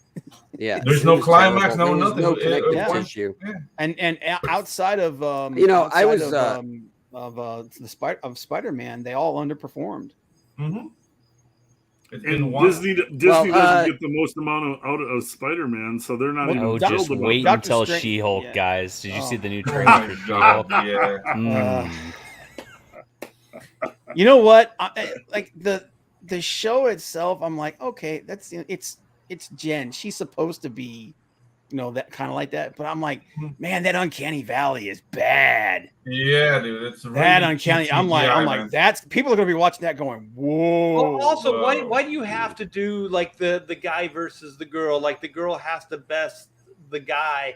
Like that's part of like the training thing. It's like, look, I'm a better. Well, than because you women are Here's better. the thing. Wait, hold on. Women are better, People Art. think that- What's that? Women are better Well, in some ways, yes. Kevin Wolf, Yeah, in Kevin every Wolf. way. yeah, get Kevin on it. Wolf, she doesn't look like Shrek, Kevin Wolf. I don't know if you remember that show. Well, wait. But the thing That's how is, she it looks doesn't. like. It doesn't have to be that way. Like you don't Right. have to make a matter of fact point out. Like, well, not a matter of fact, but you don't have to make an overt point about it. All you have to do is just show it. She doesn't have to say it, because then it makes her look smug and it makes her look like an asshole. Here's the thing. So if you just do it, and then it becomes apparent to the readers and the viewers, then you don't ever have to go, look, I'm better than you. Believe women, Art. Believe women. Here's the They're thing. better. I'm actually okay with Jen being because she's always been better at being She-Hulk than Bruce has been at being the Hulk. You know what I mean? She's always been that. The thing is like that just because she can control it? it's because she can control herself. Yeah, but here's the thing. I want to see. Okay, this is Professor Hulk. This is the version of him that sucks. Okay, I want to see what happens if she goes up against the Savage Hulk, and he just beats the shit out of everybody. So because that's the thing. Like she should be better. She should be better at controlling herself than him. I'm okay You with can't that. do that though because it's cringy to watch some dude beat up on some chick. But I'm That's just the problem, saying, right? yeah. I'm just saying, I'm okay with her being better than Professor Hulk. But like you said, it's just like just be better. Than just like you don't have to do. But I'm just tired of it. It's a trope. It's a trope, and I'm tired right. of it. Yeah, I'm she's just not tired of it. stronger. It's awful She's to not watch. stronger than him, I will tune out so fast when I see that I'm not happening. interested in watching this show, man. Well, I mean, this is going to be 3 duds in a row for Disney Plus with Miss Marvel and Moon Knight. yeah. Like, She is a good actress. Does though. anybody even remember Moon Knight? That show was Dude, Moon Knight was I crap. didn't see the end. It was of Moon such a Knight. jumbled mess. Yeah, Miss Marvel, if you're like a teenage girl, then you probably like that. Anybody else? That was garbage. There's only Miss one Marvel The thing Marvel's thing. like is Saved by they the don't have Bell. to do a teenage girl thing that's bad. Like I've been watching Stargirl on HBO Max, and you know what? That's a teenage girl show for sure. Yeah, but the thing is, like, it's really well done. Jeff Johns did a great job. I mean, it's just like a good classic hero story, and it's nice. So it's like, Dude, I mean, you can do it The right. thing with Miss Marvel, I mean, I'm part Hindu, so it revolves around like the great separation between Pakistan and India. Wait a minute. that's Did you say you're part Hindu? Yeah, on my mother's side. Yeah. Real nice, Art. Did we just oppress the Hindus? What just happened? I did. Hindus. Sorry. You know what? I'm gonna kick myself out. I'm gonna kick myself out. They No, did no, no, do. go ahead. You're part No, Hindu. the thing is like that Miss Marvel show revolves around like the partition between Pakistan and India. Like it's part of the story, and that's so rich in history, but the writing is so bad that nobody cares. It's awful. Yeah. Yeah. It's Well, the awful. thing is, like, I watched a couple episodes. Like, I don't know the dynamics of being raised, Indian and Pakistani and all that stuff. But that part of it wasn't the bad part. No, it wasn't. The hero journey was where it let the story down. Mm-hmm. It's like she was just kind of like what do they call Mary Sue? Like she just gets the power and then she's good at it, and then that's pretty much it. And then there was some training on a rooftop, but come on, really? But it's totally unearned, completely Right, unearned. it's completely unearned, and it's uninteresting. Like more so than unearned, it's just uninteresting and it's boring. So and they turned it. She's officially the first mutant. Oh yeah, that too. Yeah. That was rich. They changed their origin. She's not an human anymore because the humans kind of suck. Yeah. I read something really interesting today, and it said that the reason that Marvel hasn't been able to make an X-Men movie is because when they bought the rights from Fox, those contracts with those actors carried all the way to 2025. And so they can't actually make a movie and recast anybody until those contracts are up. So that's why we're not seeing anything, and that's why they're calling things the mutants, and they have to sit on the X-Men for 2 years before they can bring Wolverine and Cyclops back. Yeah, we're gonna get like Millstorm and jeez. Well, it's really funny when they screw up these rights contracts. Like I was looking at the Amazon Lord of the Rings. And I looked into this because they're calling the Hobbits Harfoots or something. Hardfoots, yeah. The Harfoot. Yeah. The Harfoot is a family root. It's a family root. Yeah, but they don't. They're carefully avoiding the word Hobbit. And I noticed that like the Lord of the Rings estate is very, very litigious about stuff like this. They've sued like D&D back in the day over hobbits. That's why there's halflings now in D&D. And so I think that Amazon didn't get the rights to the word Hobbit. Is my theory. Amazon has the rights. Amazon has the rights to the appendixes. They have the rights to the Silmarillion. They don't have the rights to the Silmarillion. The appendices to the Silmarillion, and that's it. And that's all they have. That's all they have the rights to. And it kind of shows because that show looks like crap. That's gonna be a disaster. The sad thing is, like you could tell they dumped a ton of money into that freaking thing because the sets are beautiful. Sets are beautiful. It's just everything else is all the connective tissue just looks terrible. The stories are going to be garbage. It's going to be garbage, man. Why did they cast Eminem as Sauron? Like I don't get that. Dude, everybody's that's a meme now, man. Everybody's put it out there. That's like I don't know who cast that dude, but that's bad. It's horrible, so weird because when the Marvel Universe launched, they took a page from the playbook with Harry Potter, right? So they were like, Harry Potter succeeded because it was really trying to be true to the books.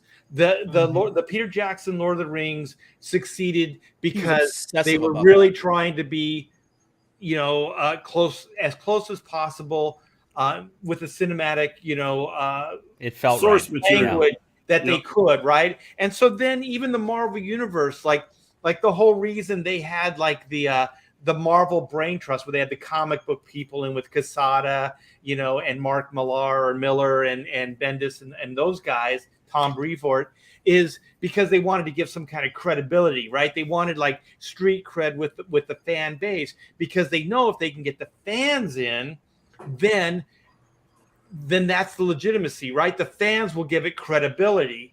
And so that was like the business way of looking at things. And then somewhere along the line, like Marvel just got full of themselves, and you could see it after like the first year. They got rid of the Marvel brain trust, and then they started the flipping of the pages, stopped being just the comic books. It was then the live action version of the characters, and then they got rid of the comic book flipping all together, and then it was just, you know, the cinematic version of these characters. So all they did from the beginning is try to wean themselves off of the roots, right? So it's almost like a contemptuous thing. It's like they, as soon as they could, they were strong enough and they could break away from the source, they did.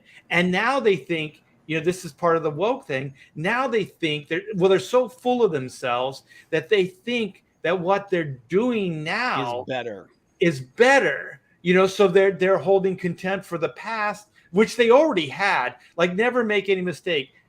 Hollywood has contempt for any book, any novel, any comic book, any of the source material. They just have contempt for. So, but now you're really starting to see it. And so I think what they're trying to do is they're trying to kind of recreate the Marvel universe in their own image. You know what I mean? Like their egos are going, you know, like screw this, screw what Kirby and Lee did, screw all that. Jack, who? This is what's happening now. And you see it with Disney right now. Like, Disney as a company is doing everything but denouncing Walt Disney now. Like, they're going like, screw Walt. He was a racist. He was They took him off the intro. They took him off the introduction that they do at the park. He kind of was. But it's crazy. That doesn't keep me from enjoying Walt Disney.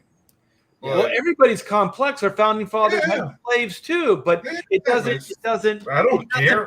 It doesn't override the fact that they still did great things. You know, by their own account. Like if you were a Democrat, well, you know, was it Bill Clinton cheated in the Oval Office? You know what I mean? Yeah, but they conveniently won't acknowledge that. But, you know, his presidency was fairly decent. The economy was good. You know, people profited. People did pretty well during his time in the White House. So, you know, there's some bad, there's some good. He could be a good president, but he just wasn't a good husband. You know what I mean? It's like Lovecraft. It's like Lovecraft. Lovecraft was a xenophobe. But, you know, you can and Guillermo del Toro, who, you know, who's Mexican. He's like, you can divest the guy from you can divest him from his work. So yeah. I mean, most people can disconnect from the real the person, and then they can enjoy it. I don't know, man. Like, there's something that when I read Lord of the Rings for the first time in '86, I didn't see a black guy in my mind ever with any of the characters. Does that make me a racist? No, because the work doesn't touch on that. But then they grab me as a token. Yeah, because black people don't feel represented in Lord of the Rings, so we need a black elf. And a black elf looks weird. Okay, sorry. And the dude they got is a comedian, and he's like not known for his dramatic work. And I'm like, dude, okay, you're gonna pick that guy? I mean, at least with Resident Evil, choices. Yeah, at least with Resident Evil, when they pick someone to play Wesker, they got an actor who could actually do that. I mean, he obviously doesn't look like him, but Lance Reddick is an amazing dramatic actor. This dude's like, usually he's goofy as crap, and he's supposed to be taken seriously. Is he a Hobbit? He's like the lead Hobbit character, I think. They should have got that guy from Black Santa, or was it Bad Santa? Bad Santa. Oh my god! Yeah, dude, I love Black Santa. But that's another friggin' get woke go broke story right there. Is the Resident Evil series. Oh my freaking god! Well, let's before we go any further, let's throw some light onto John's campaign here. I think I had a link, John. Thanks. Where'd it go? I can pull it up. It's fine. Here it is. I've got it. It is it's kind of I put it in the back at the front, but there's some here it is again too. This is Overmind, and we just finished our Kickstarter up at almost $34,000 is my biggest one to date. So since cool. Comicsgate's inception, we beat Flying Sparks Volume 1, which was our original big numbers there. And so thank you so much for coming in hard. So what I've got up now is a backer kit store. So basically all of my books are on here. And it's got a pre-order for all the Overmind stuff. All of these books are the books I've made since Comicsgate started in terms of graphic novels. I've also got a bunch of my novels on here too. So if you're just a book reader, here's all of my novels too. So you can pretty much get everything on here, and it's a science fiction story about fighting an AI that's oppressing an entire people. It's definitely a commentary on the algorithm and Twitter and social media and things like that, just kind of brainwashing everybody out there. And it's got a hot redhead with a ray gun, and that's what I want out of life. A hot redhead with a ray gun. That's all you need. Aaron Lopresti did the cover too. Oh, I was going to say, I love that art. So. This is giving me really Valerian vibes. Yeah. Oh my gosh, you know Valerian. Oh my gosh. Yeah. So Yes. I stopped pitching it like that because a lot of people just don't know. I'd be like, this is like, I'm a big fan of the bands Dessinées and the French comics and things like that. And everybody just kind of glaze over and I'm like, but Valerian's really the best science fiction story of all time. And their eyes, and nobody'd know what I was talking about. So I stopped saying it. But yes, that was definitely a big inspiration in this. The Valerian is a better comic book than it was a movie. We don't talk about that. Least. We don't talk about I mean, that. look who they cast as Valerian. My God. Yeah, dude, I swear to casting. God, they wanted Keanu Reeves for the lead role of that, and then they didn't get him, so they got that other kid, and they told him, "Hey, can you do a Keanu Reeves impression?" And that's what he tried to do. Oof. Like that guy should not be a lead actor. Well, either way, it was either way, I think it would have tanked. Yeah. Keanu could have saved it.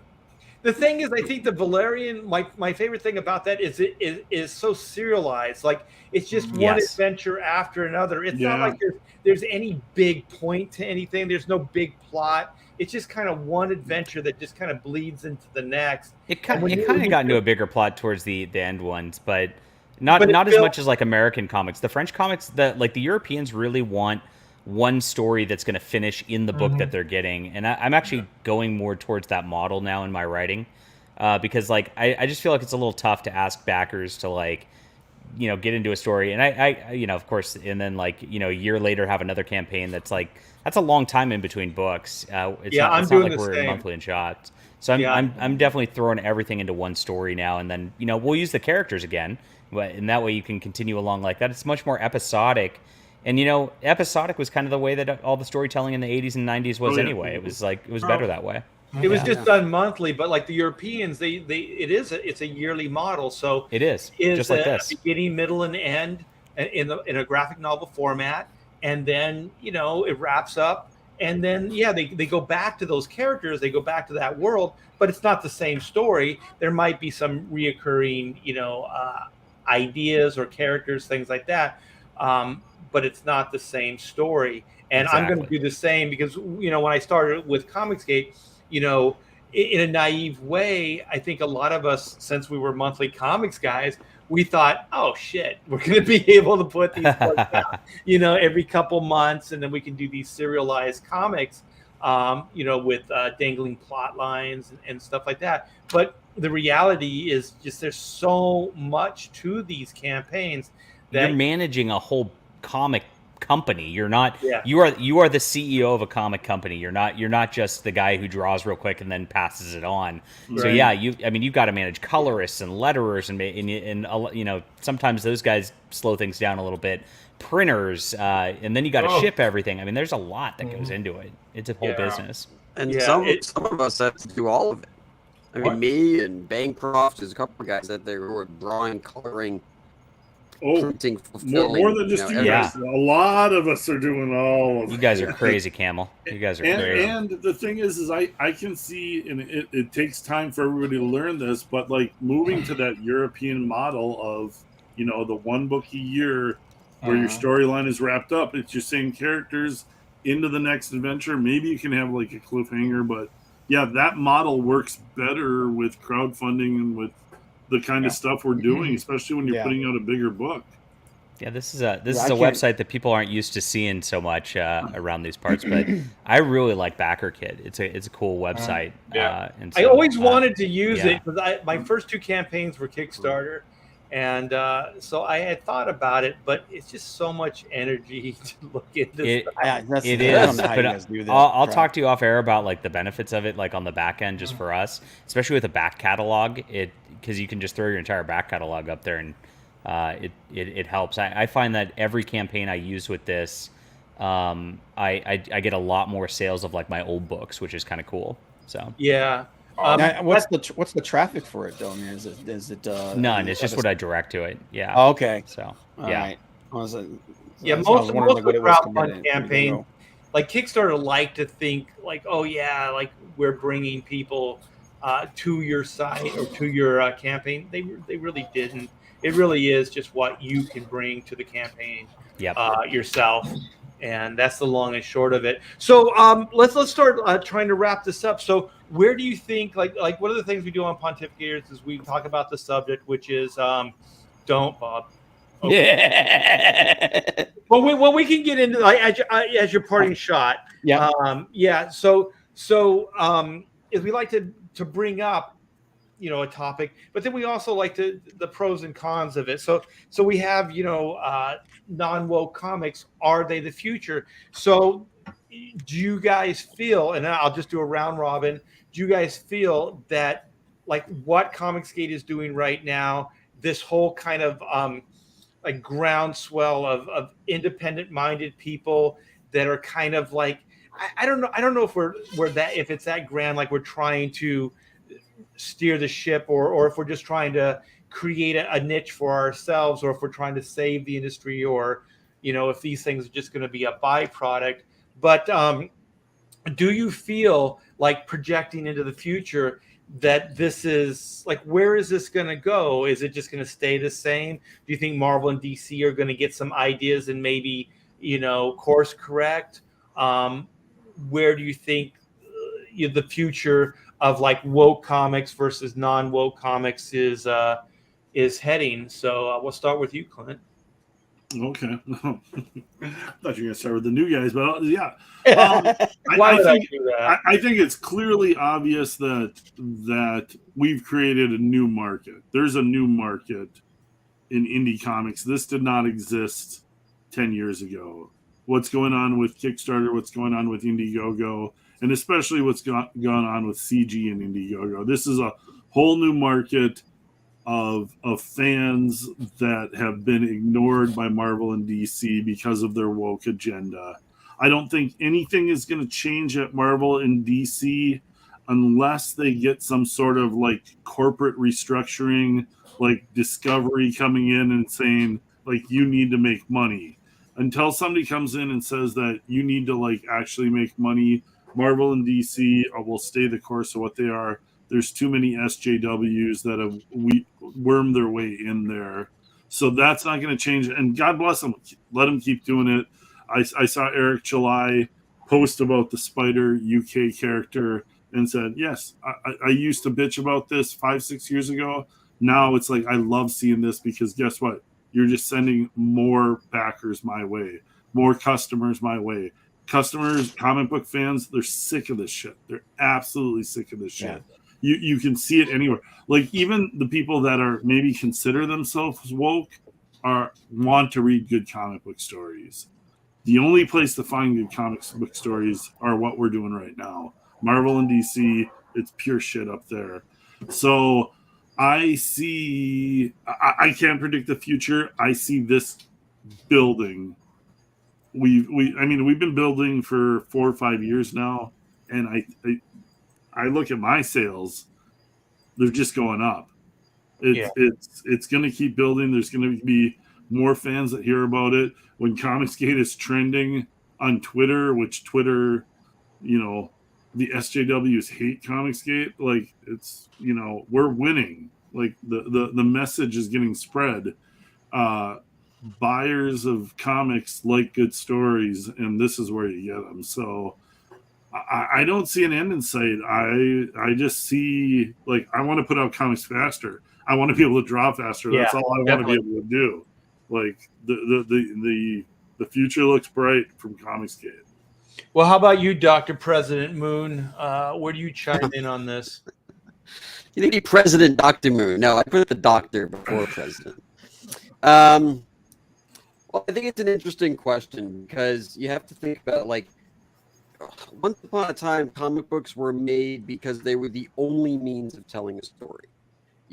And now that's not the case. So the only people reading comics have to genuinely like the art form. And I don't know if that's shifting, if it's shifting in demographic. But, you know, on the flip side of that, Marvel and DC last year lost $280 million. And it's like, okay, so is that because of the art? Is it because of woke politics? It's hard to, like, put your finger on and say what's this exact thing. I think with Eric July coming out and saying, like, hey, here's another option. You definitely have people who are buying it because of his personality. But the fact is they're still buying it. Right? He's not selling T-shirts. He's selling an actual product that, you know, can give you some type of entertainment value. And I think that he's proving that the market is definitely still there. So it comes down to, like, how successful is that in the long term? And then when you consider that and you like sort of the breadth of that, it's like, do people start moving to CG? What I see happening is it becoming this sort of like giant homogenous thing where it's not CG or it's not Rippaverse. It's just open indie comics on Indiegogo. And I don't know if you're necessarily going to feel the need to say that you're Comicsgate or anything like that. It's the real issue that Marvel and DC is going to have to worry about is going to be whether or not people are buying indie comics in mass, regardless of whatever their politics are. And that would be, to me, the real future. I don't see it not. I think it's possible. I think it's probable. But, you know, at this point, I'm still kind of cautiously optimistic. Yeah, I hear you. How about you, John? Yeah, I'm on the same page as Dr. President Moon. Say it right, you know. And I think that, like, you know, this whole model that they've got with the comic shops and all that, it's antiquated from the 80s to begin with. So that doesn't work on that front. And the thing is, they're just writing on fan fiction of people who were great 50 years ago. So they're not creating anything new. There's nothing there. Like, I mean, we've already got all the Batman stories that we need and want. Yep. I mean, there's nothing new to tell there. That's already, that ship's long sailed. And so what we've got with this is Webtoon, Indiegogo, Kickstarter, you know, Archaven, all of these, Eric July, all of these, like, different groups are now making their own stuff and just putting it up there. And that creativity is going to win out just because it's fresh. There's passion behind it, and it's different. And at the end of the day, that's what's going to matter. I mean, these guys are, the only reason this is propped up at this point is these corporations have copyright laws in their favor, and they spend multi-million-dollar marketing budgets making sure that people buy their product. Without that, it all sinks real fast. And so I think those companies are going to be pretty soon moving into we don't want to publish ourselves. We're going to license Batman out to this guy and Green Lantern out to this guy. No, Marvel's tried so that. We're going there. When I was working there, they had the Heroes Reborn thing. That's right. So they kind of leased the characters out to the Image guys, and then they tried the Marvel Knights with Quesada and Palmiotti. So they were kind of testing the waters there to see if they could work outside of having their own publishing division, things like that. And now that they're Disney, Disney's always done that. Disney doesn't publish. I don't think they manufacture. They don't do anything themselves. No. They license. No, they just clip a fee. It's easier to do it, and they have no risk that way. So it's definitely no going to go overhead. that direction. Yeah, they have no overhead risk at all. They're not really creating anything. They're just kind of leasing things out. You know? And if I could make one more point. Usually at the end of a cycle, whether it's a genre or IP or what have you, the property always goes into farce or some type of parody.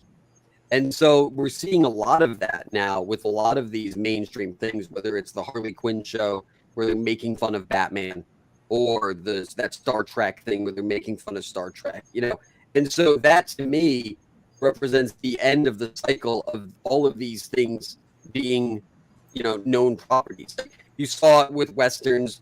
Pretty much as soon as Blazing Saddles came out, that genre was over. You saw it with zombie movies. As soon as a bunch of zombie movie like parodies came out, that kind of started to go away. And so as we see it more, and I think we'll start to see it in film too, like goofy superhero movies, and then it's just like, okay, they're literally scraping the bottom of the barrel, and there's nothing else to try to pull out of it. Yeah, we're gonna get quirky joke superhero movies. Yeah. I God. know. Or we Shoot already me got now. them with Thor. Oh yeah, we Dude. did. You're right. That's the thing. Yeah. They're already Thor is segueing already doing here it. this summer. Even the mainstream superhero movies are turning into Batman and Robin, and Batman and Robin effectively killed Batman. For 7 years. That was a disaster. That's insane. Yeah. Well, how about you, Todd? Like what's your 2 cents? Well, when I'm creating stories, unfortunately, maybe I don't think to, hey, this character here might work even as this or as that. I don't really think that way, I do create ethnically diverse casts, but I don't. Being straight white male, maybe I don't take the time to think of, hey, maybe this character here should be this or should be that. Well, let me just add to that. Okay, the great Jack Kirby told me once, and he was totally sincere. He goes, good comics, good characters. He goes, be sincere and write about stuff He said, even though Galactus is this big, cosmic character, there's something real, there's something relatable, there's something that's me there that I put in character. So then that's what, and I'm not talking about how they do it now, where it's like the character is exactly, whatever race, whatever. The self-insert, yes. Yeah, self-insert. But it's something. It's something that's more of a universally relatable thing that you're putting in. So you're writing from the heart. You're writing about experiences that because you're a white male. Like, you know what I mean? Like that's what you know. But it also comes back to that I've always believed that when you're writing superheroes, it's superheroes versus supervillains for super stakes. Anything I write has stakes. Stakes are very important in the writing. But yeah, I just want to entertain. Well, did you hear that Camel Moon blew up the frickin' planet in the first page of his in comic? the beginning? Yeah. I was like, and that's writing what he knows. Ever. That's writing what he knows. Well, no, but I think a good element of that is like, it's like Ninja Turtles, right? So Ninja Turtles, what do I know about being a mutant? Absolutely nothing. I do know what it's like to have no money and live in an apartment in Manhattan, Right.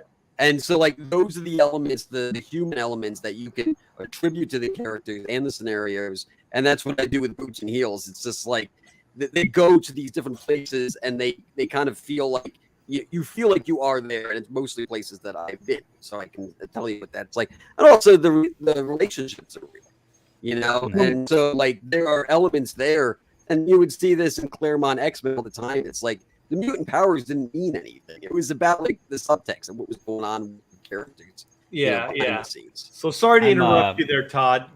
Let's give Todd his own. I'm also out of time, so I'm sorry I had to interrupt again. So no problem. I have to run. Thank you so much for having me on, and it was excellent meeting all of you guys. I really appreciated the chat. It was so much fun. So I'll see you guys soon. Thanks. Easy.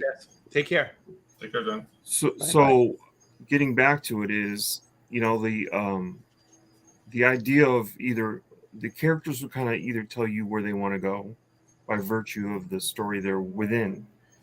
But sometimes I try to force my characters into a situation that nobody sees coming is another thing. So, it's a learning process because I'm doing some writing myself, and that's not easy, because as an artist, I've practiced and I've practiced and I've practiced. But as a writer, I didn't practice. So when I sit here and say I'm a writer, I'm not a writer, but it requires a certain amount of discipline to create a nice, fulfilling story. And it'll surprise, like if it surprises me, I know it'll surprise you. And that's what I really try to go for, to surprise myself and then I know I'll surprise my audience.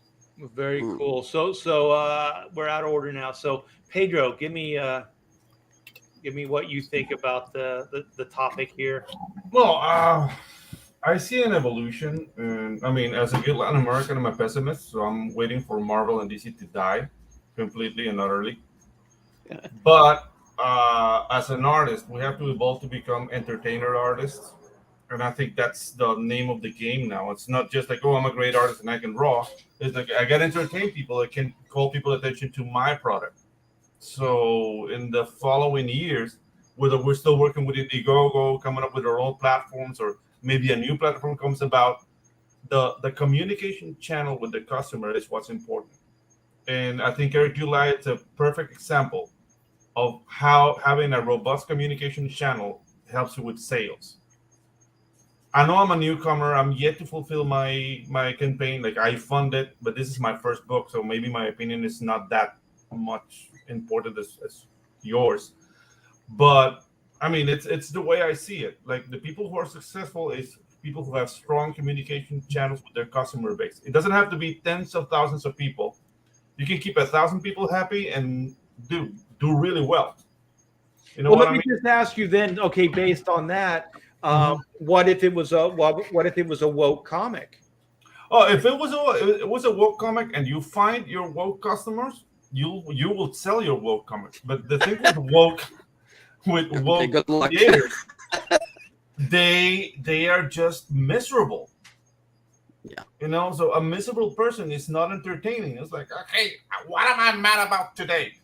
You know, like how many, like, are you treating black people whatever, or what do you think about women? Like that doesn't entertain anyone, and it's shown in every show that's coming out of Disney lately.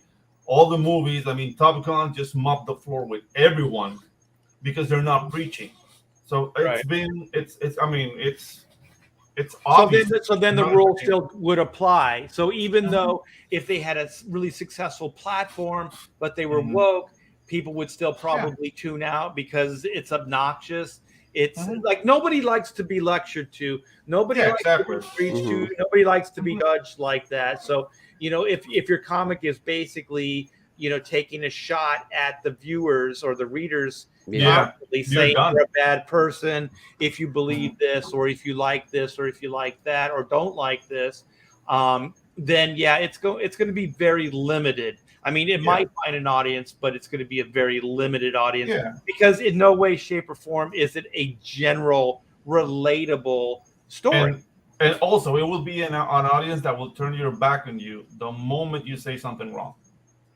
And you never You know, know what there's- that wrong thing is going to be. Exactly. It's Right. a lot of backstabbing and a lot of things like you don't know where to stand, and who can live a happy life like that?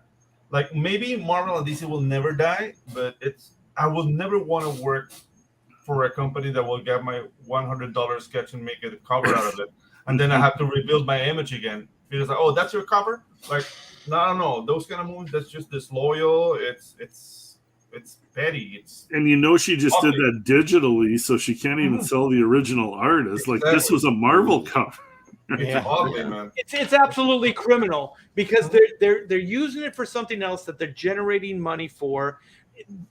They purposefully did that Whoever that editor is. without any compensation. So they're going to make money off of that cover, but not offer any returns.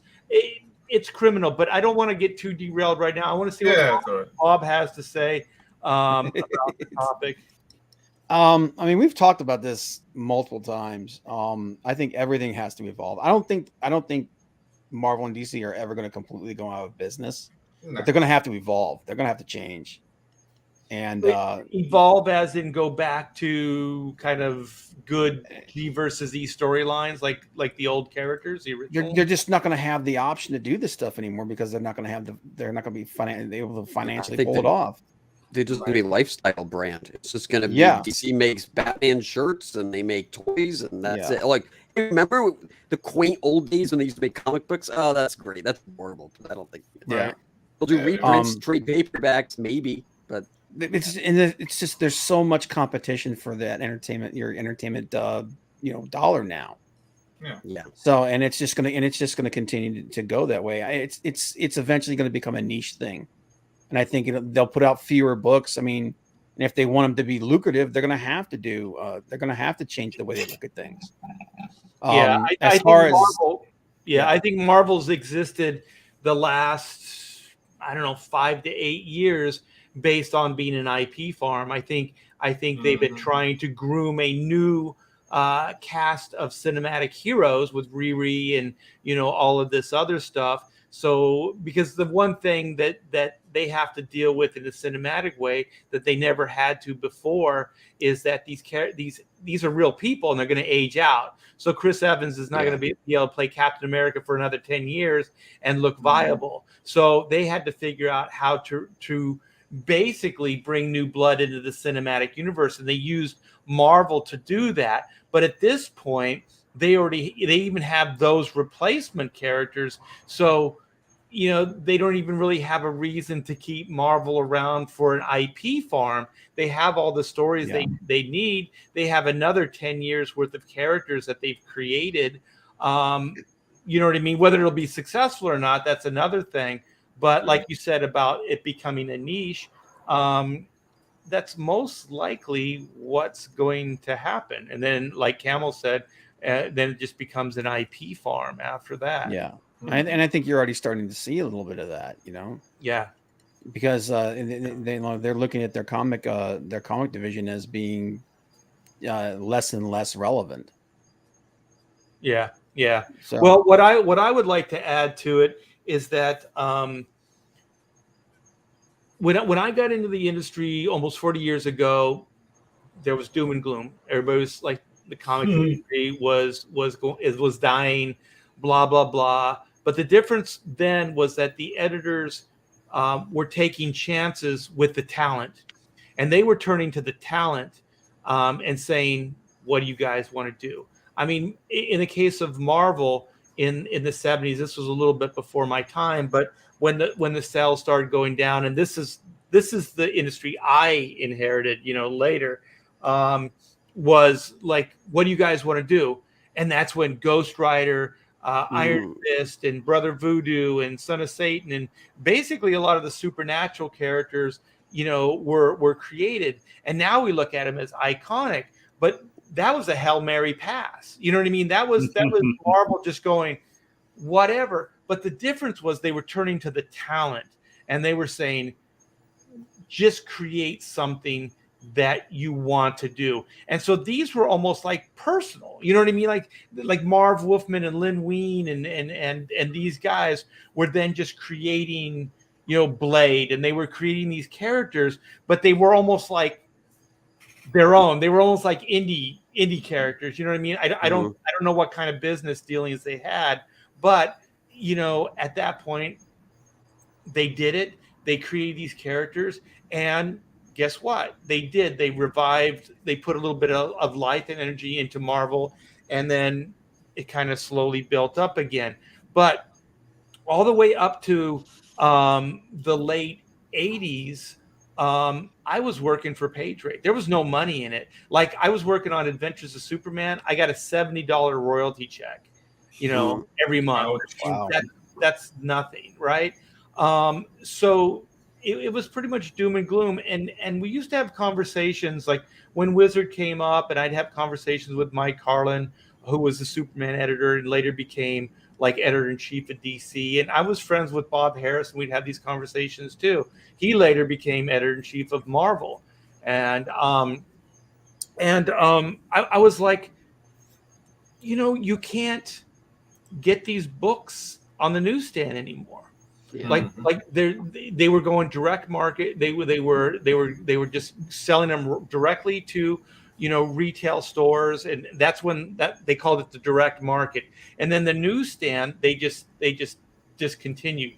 And then I remember asking them, well, almost every one of us, our first comic book buying memories are in these type of stores, 7-Elevens, mom and pop, little 5 and dimes when I was a kid, Thrifty, Save-Ons, drugstores. Like, God, you're old. The Woolworth. Oh, the mouth shop. But you guys were probably like 7-Elevens and stuff like that. Piggly Wiggly. Yeah, Piggly Wiggly. Wiggly. Piggly Wiggly. Yeah. And so, but it wasn't like a specialty store. It wasn't a direct market. When you found out those existed, you lost your mind because you were like, wait a minute, there's a store that just has comic books in it? Like, holy shit. You know what I mean? Yeah. But what the industry did is it put all the eggs in one basket. And that's kind of what this industry does. And I believe that was kind of the beginning of the end, because that was the industry just throwing up their hands and going, you know what? We'd rather get the sure money from the direct market, because what the sure money is they paid them up front. Yeah. So they would have the solicitations, and then these comic books, sight unseen, they would pay for the books. And so then DC and Marvel weren't taking a chance anymore, where the newsstand, they were almost like on consignment. You know what I mean? That they loaned them the books, and whatever sold, then they split the percentage. But what didn't sell, then those stores had to rip off the cover and they would return it to Marvel or DC. And then it would be returnable, and they could get their money back or credit or whatever it was. And that's how most magazines were done. So you could attract these mainstream outlets. They weren't taking as big of a chance, right? Because if they sold it, they made money. If they didn't, they weren't out anything. And now, they had to pay money up front. They had to, there was expenses, and they knew that comics took a lot of space, and they just stopped carrying them. And also the industry stopped placating, that outlet. And so there were no new fans coming in. There were no new readers. There was nothing happening. So the industry kind of stagnated, and then the 90s, I believe, was the last hurrah. Like there's always like this last hurrah before everything just the shit hits the fan, right? So the 90s was that. I'm just so glad I was there for that. Yeah, they were good times. But the thing is, even I knew at that point where these were collectors coming in, they were speculators coming in. Somehow somebody got the wild information that these books were going to be worth money. They were going to become collectibles. Yeah. They were buying them thinking they were investments. Oh my God. Well, they were not, That was clever. Yeah. So some of us saved our money and invested our money, and other people just, spent it all. But, and then we're here, we're here where you just see everything just kind of continue to decline. $20. Yeah. And so all number ones. I guess where my long-winded, where I'm going is that this has been happening for a while. Like where comics are right now, it didn't just happen. This has been building over decades. Comics have been dying for decades. Exactly. It's been a long death. I remember getting told when I was breaking into comics in like 1996, 97. They're like, "Oh, you should have been here 5 years ago." And if you were 2 years prior, Clint. Yeah, if comics were booming then, comics are dying now. Yeah, and it was like. It was scary times when the speculators pulled out of the industry. I mean, it was some pretty scary times. Oh yeah, the numbers were going down monthly, drastically. See them going down. But the thing is, so now we're present day, and so there's this whole new thing where the industry, the mainstream are going woke, right? So they're going. Well, we don't understand anything, so we're going to go woke. We're going to try this new thing. We're going to get some ESG money, and so that should offset us experimenting with this woke kind of business model. But there's also, they're not the only business that is doing it. Marvel and DC, film industries, toy companies, candy companies, beverages, everybody's kind of embracing this kind of woke mentality. Not everybody, but there's quite a bit.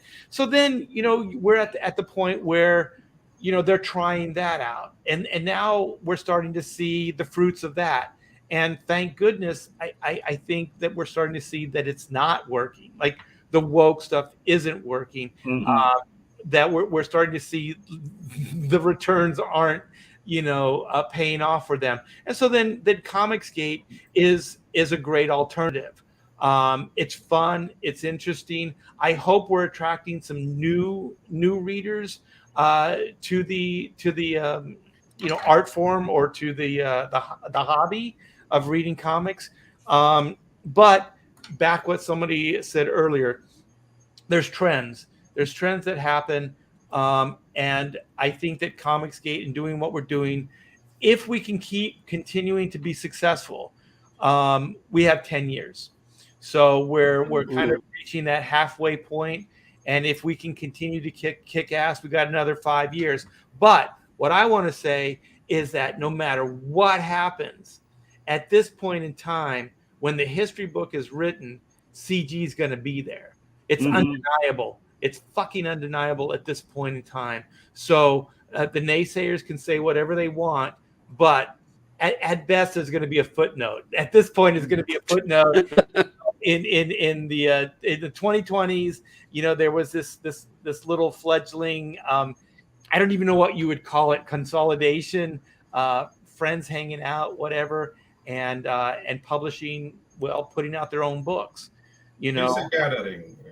Yeah. And so, I think that there are going to be people that are going to try to do this type business model.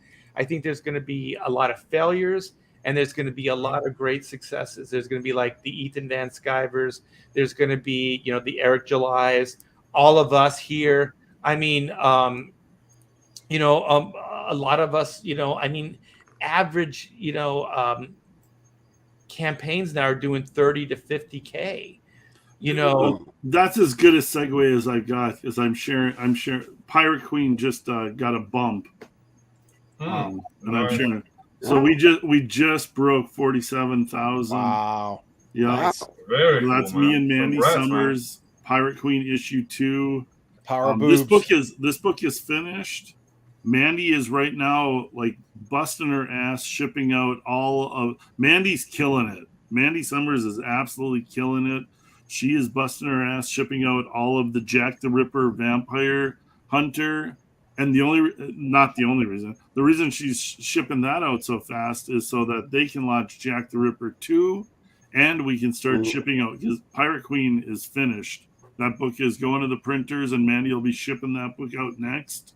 And we're just moving on to the next thing. Like, it's like this is just, you get this book finished and you dive head first into the next book, because I want to just all I want to do is get books done faster for the customers here. Yeah. Well, you still have Slave Girl from Planet X as well. Yep, I'm working on Slave Girl right now. That is the next book after Pirate Queen. That'll be coming out before the end of this year.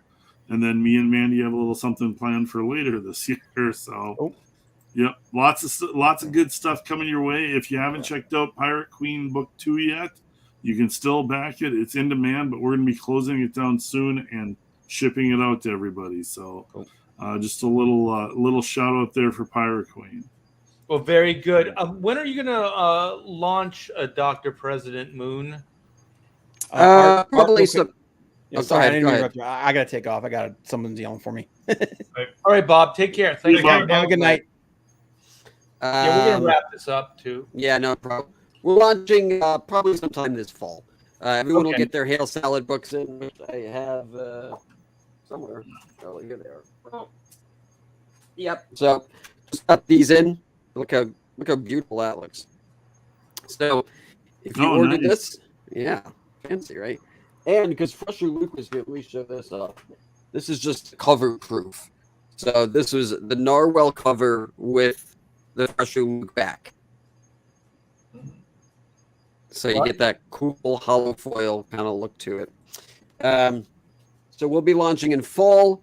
I haven't really decided yet, but I just want to make sure everyone gets this stuff first. To, because sure. they know that I fulfill. Yeah, no, and then you want to do that. You want everybody getting your last book right when you're launching your next book, because there's no better sales technique than having the book in their hand and they'll be like, I want the next thing from you. That's a great way to do it.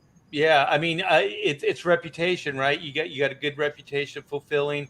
People know they're going to get their books, and people put a lot of faith in these campaigns. So keeping your word is very, very important. So so we got In Demand, we got Black and White Volume 2, Man versus Machine. This is my passion project right now. In a world where law and order is often blurred to gray, justice can only be black and white. We are at 110,760. We got 1,314 backers. God damn, Art. I know. Holy shit. We're a stone's throw away from 111. I work every day. I work my ass off on this book. It's coming out fantastic. They're back better than ever. So this is going to be the epic wrap up to the origin saga of Black and White. And I am putting everything I have, all 40 years of my my understanding and learning is going into this book. Thank you, man. It shows. Everything you post online is just mind-blowingly gorgeous. Who did some of the covers for you, Art? What's that? Who did some of your variant covers? This is Kenneth Rocafort. Oh, okay. So just Kenneth Rocafort. Who's that? Yeah, just Kenneth. That's it. I just got a couple of hacks to just churn some stuff out for me. My whole thing is when I was working for DC, I was like pissed when anybody would do the covers, and I wouldn't get to work on the covers. Right. The only time I didn't get pissed off is when Kenneth did a cover for the book I was working on. I go, oh yeah, this is better than I could do. And so then, fresh off of being canceled by Marvel, we got the incredible Joe Bennett. So he did another variant, and this was not originally scheduled to the campaign. I just reached out to him after he got canceled and fired from the Hulk. And he just said, "Hey, let me do something for you." And so that's how this happened. So he said, "What should they be doing?" I go, "Just fighting a bunch of giant robots, whatever you want." Yeah. and so we got this cover, and I posted the pencils in the CG green room, and Kyle Ritter was just like, "I'm coloring that, right?" I go, "Oh yeah, okay, sure, no problem." And so that's how that was done. And then we got a guy named Pedro Eng. I don't know who the hell that guy is. Yeah. I like your style, dude. It's very cool. Oh, thank you, man. Thank you. Yeah, Pedro is fantastic. So this is a nice 22-page, just one and done animated adventure we call High Octane. And it was written by Von Klaus, another CG great find. He's Monster MD and Black Terror fame. And so, Pedro, this is your first comic book, right? Ever? Yes, this is my first comic book ever. I've been animating for 20 years, but I've never done comic books, and this is my first foray into the whole. I don't know if you saw this, but I posted as an update. Oh, nice. Yeah, I posted a bunch of Pedro Eng joy. Goodness, look at this.